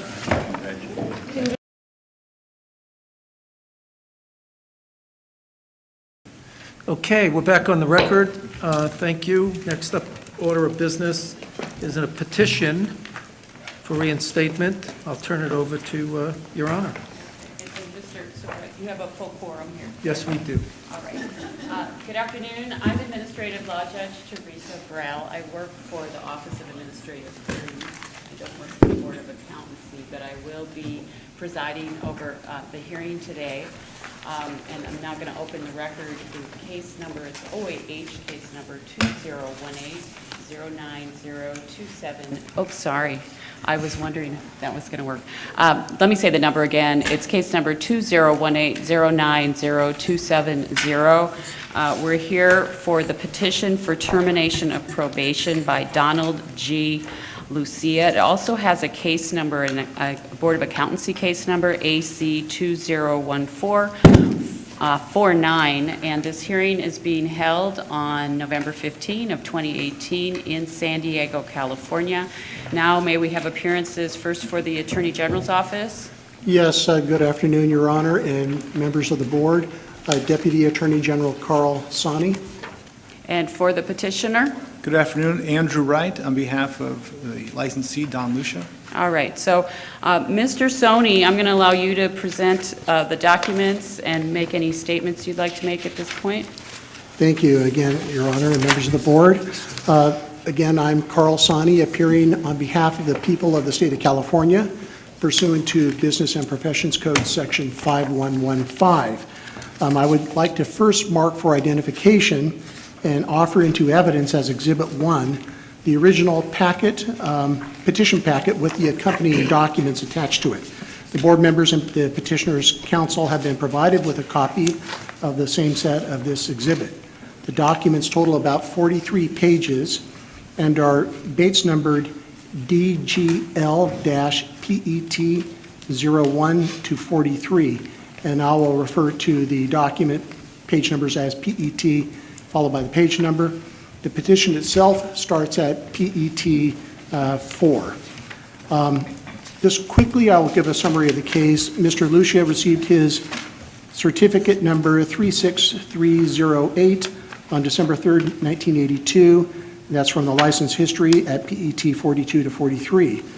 A summary of this case is set forth in Mr. Franzella's memorandum of October 22nd, 2018, and I'm not going to review the facts and circumstances of the underlying discipline.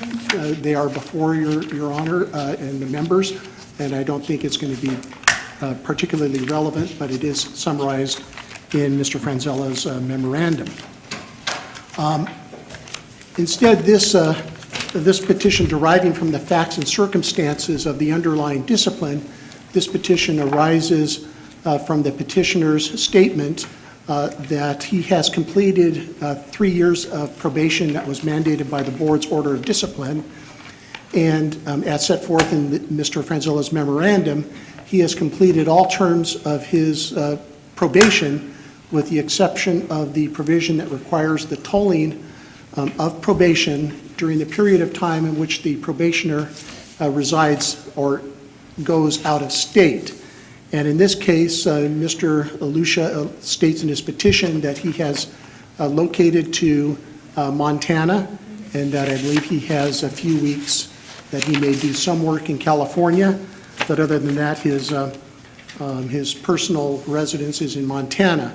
And but for the circumstances alleged in his petition, his probation could, he calculates, last 6 decades or more.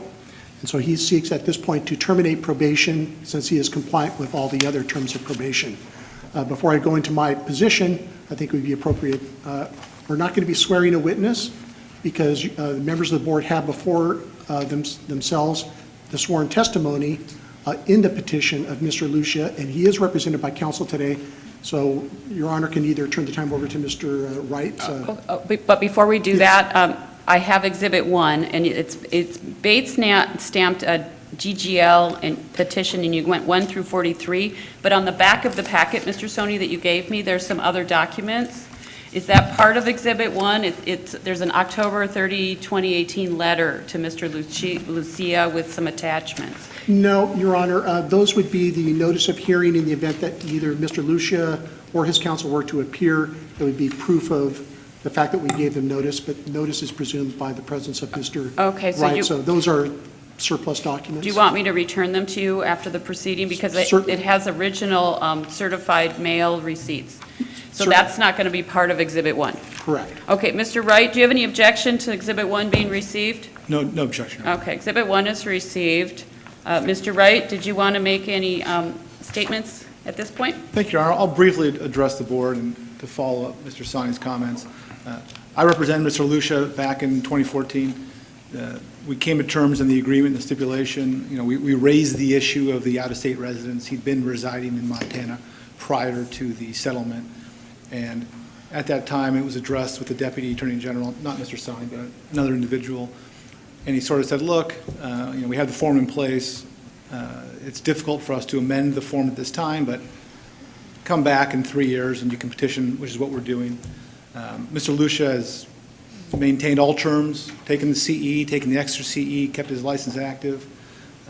His 3-year probation ran in August, was completed of this year.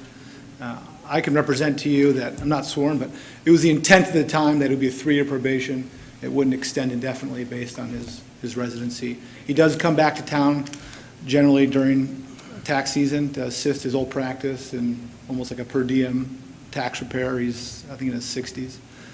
He wants to keep his license active. It's been active since the 80s. And so we just would like the board to review the documents, and like I said, all terms are complied with. I represent the spirit of the stipulation was to last 3 years, not to last indefinitely. So I'd ask you to consider that and determine that the probation should be lifted. Okay. Well, we don't have any live testimony, but do any of the board members want to ask Mr. Wright anything about the argument he just made? If I see a hand, oh, okay, so I see a hand, is that, what's your name, sir? Jose Campos. Okay, thank you.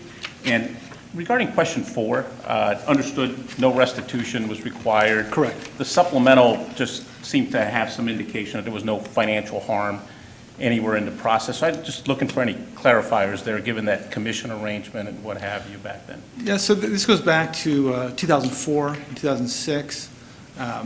Mr. Ragland, who is the taxpayer, had asked Mr. Lucia on a cruise, they were friends, on a cruise for a referral. Yeah, I think he had some surplus funds and he wanted to invest them in some capacity. He referred him to an insurance provider who recommended the 419 plan. The money didn't come out of the plan. There was, as I understand, some type of commissioner finder's fee arrangement was given to Mr. Lucia. So it didn't, the taxpayer didn't pay for it. It came from the insurance company. Okay. That was the basis of the original commission. So, Mr. Savoy? Does he have a Montana license as well as a No. California license? Does not. So he does not. So he has his California license, he practices in Montana and in California. Well, he doesn't, he's not, he practices, let's see, no, he comes to California to work, he works remotely on California clients. Okay, so he's not an active CPA in the state of Montana? Correct. He has some income properties he manages, as I understand. He kind of But he's- likes working on them. But he's just a resident of Montana at this point? Yes. And he keeps up all the rules and regulations for his renewal every 2 years with Correct. California? And he did the supplemental, I think it was 60 or 70 additional hours of CE. Yes, ma'am. I'm That's sorry, Ms. Alicia Burhow. Sorry, Alicia Burhow. I can't see him, So what does he do in Montana? So he doesn't do any type of tax work at all, or does he? Like I said, he'll come in, But he does all his practice here, he doesn't have a livelihood in Montana? he has some income properties he manages up there, some Okay. rentals. And then he's kind of semi-retired. Okay. So he'll come back presumptively in March or February, to assist where he used to work, and probably in September, October as well, is my understanding, sort of as an ad hoc tax preparer. Has he mentioned that does he want to get his license in Montana, or does he I think wanna at some point he does. He does, okay. That's my understanding, at least. I have a question. Yes, please, yes. My name is Luz Molina. Sorry, I can't see. Does he plan to reside in California again? I don't know the answer to that. I don't know, I'm sorry. But he plans to maintain his California CPA license? Yes, yeah, and he does. He's been working continuously since the 80s in that field. Any other questions? If he's able to get his license back in California, he's then going to apply for a Montana CPA license? I mean, is that your understanding? I don't know. I don't know the answer to Okay. that. But this would prevent it because it's on probation presently. I don't know what the Montana requirements are. I'm sorry, I don't. That was my question as well. Yeah, I mean, we don't know their rules. I don't. Because had he been able to do it, he might have already done it. Possibly. I'll be honest with you, I really haven't spoken to him since the stip and order went through 3 years ago, until this came up again in the summer. Okay. So I just don't know. Any other questions? No. Okay, Mr. Sani, you had mentioned you were going to make a statement about your position? Well, just typically, I offer up the Attorney General's position in addition to introducing the matter.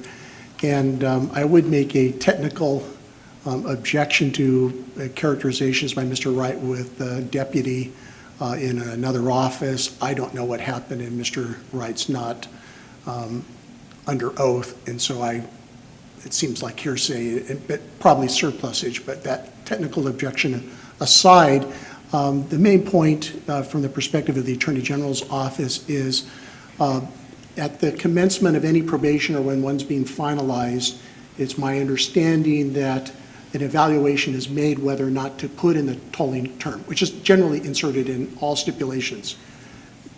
If the person is residing out of state, they evaluate a variety of circumstances which might encourage them to not put it in or to put it in. And so I don't think it's fair to characterize this stipulation as having been put in by the error of a deputy or anything like that. I don't think that would be fair. And I think the board's seen both scenarios before. That being said, in this particular petition, he has been compliant with all terms of probation. The 3 years have passed. There's been no violation that staff has noted in the petition cover memo. And so given that statement, it's not clear how there could be any public harm or point of justice that would be served by continuing this indefinitely, unless the board itself finds a matter that in its own discretion. But we have no objection to this. Okay, anything else the attorneys want to say? Yeah, I just want to. Go ahead, Mr. I didn't mean to disparage the Assistant Attorney General. I'm not trying to make any representations. I'm just making a statement as to what I recall from the conversation, my position. I'm not saying anything did or didn't happen or that someone missed it. No representations whatsoever. I'm not here to testify. I'm just giving some background. So in that respect, I apologize if any indirect slight was made to the Attorney General's office. Not the intention. Apology accepted. Did anyone else on the board want to ask any questions? I know this is unusual. You don't have a witness. That was my question, is why couldn't he be here today? He resides in Montana, outside of Billings. I'd spoken initially to Mr. Brandon Lee, described the scenario, and he said there's an option. It's just obviously a lot cheaper to have me come down for the day from LA than to have him. It's just unusual. We have other folks that have come in from out of state to petition to get their license back, so I was just curious. And I'm sorry. Just one more comment. So technically, the tolling is not 3 years because I'm not sure exactly what term he's been back here, February, March, April of every year. So technically, he might have been in this state for 9 months out of the 36. So, yes, and at that rate, could be maybe 3 or 4 decades.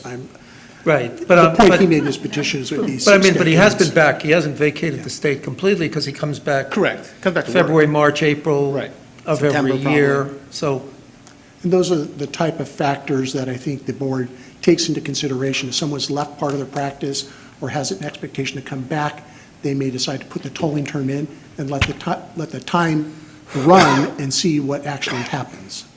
okay. Any other questions from the board for the attorneys? Any other comments the attorneys want to make?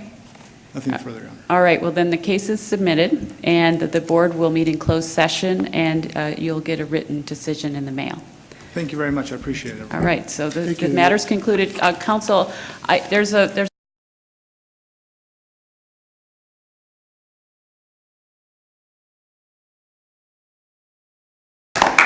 All right, we're back on the record, coming back from closed session. Any public comment? Aaron?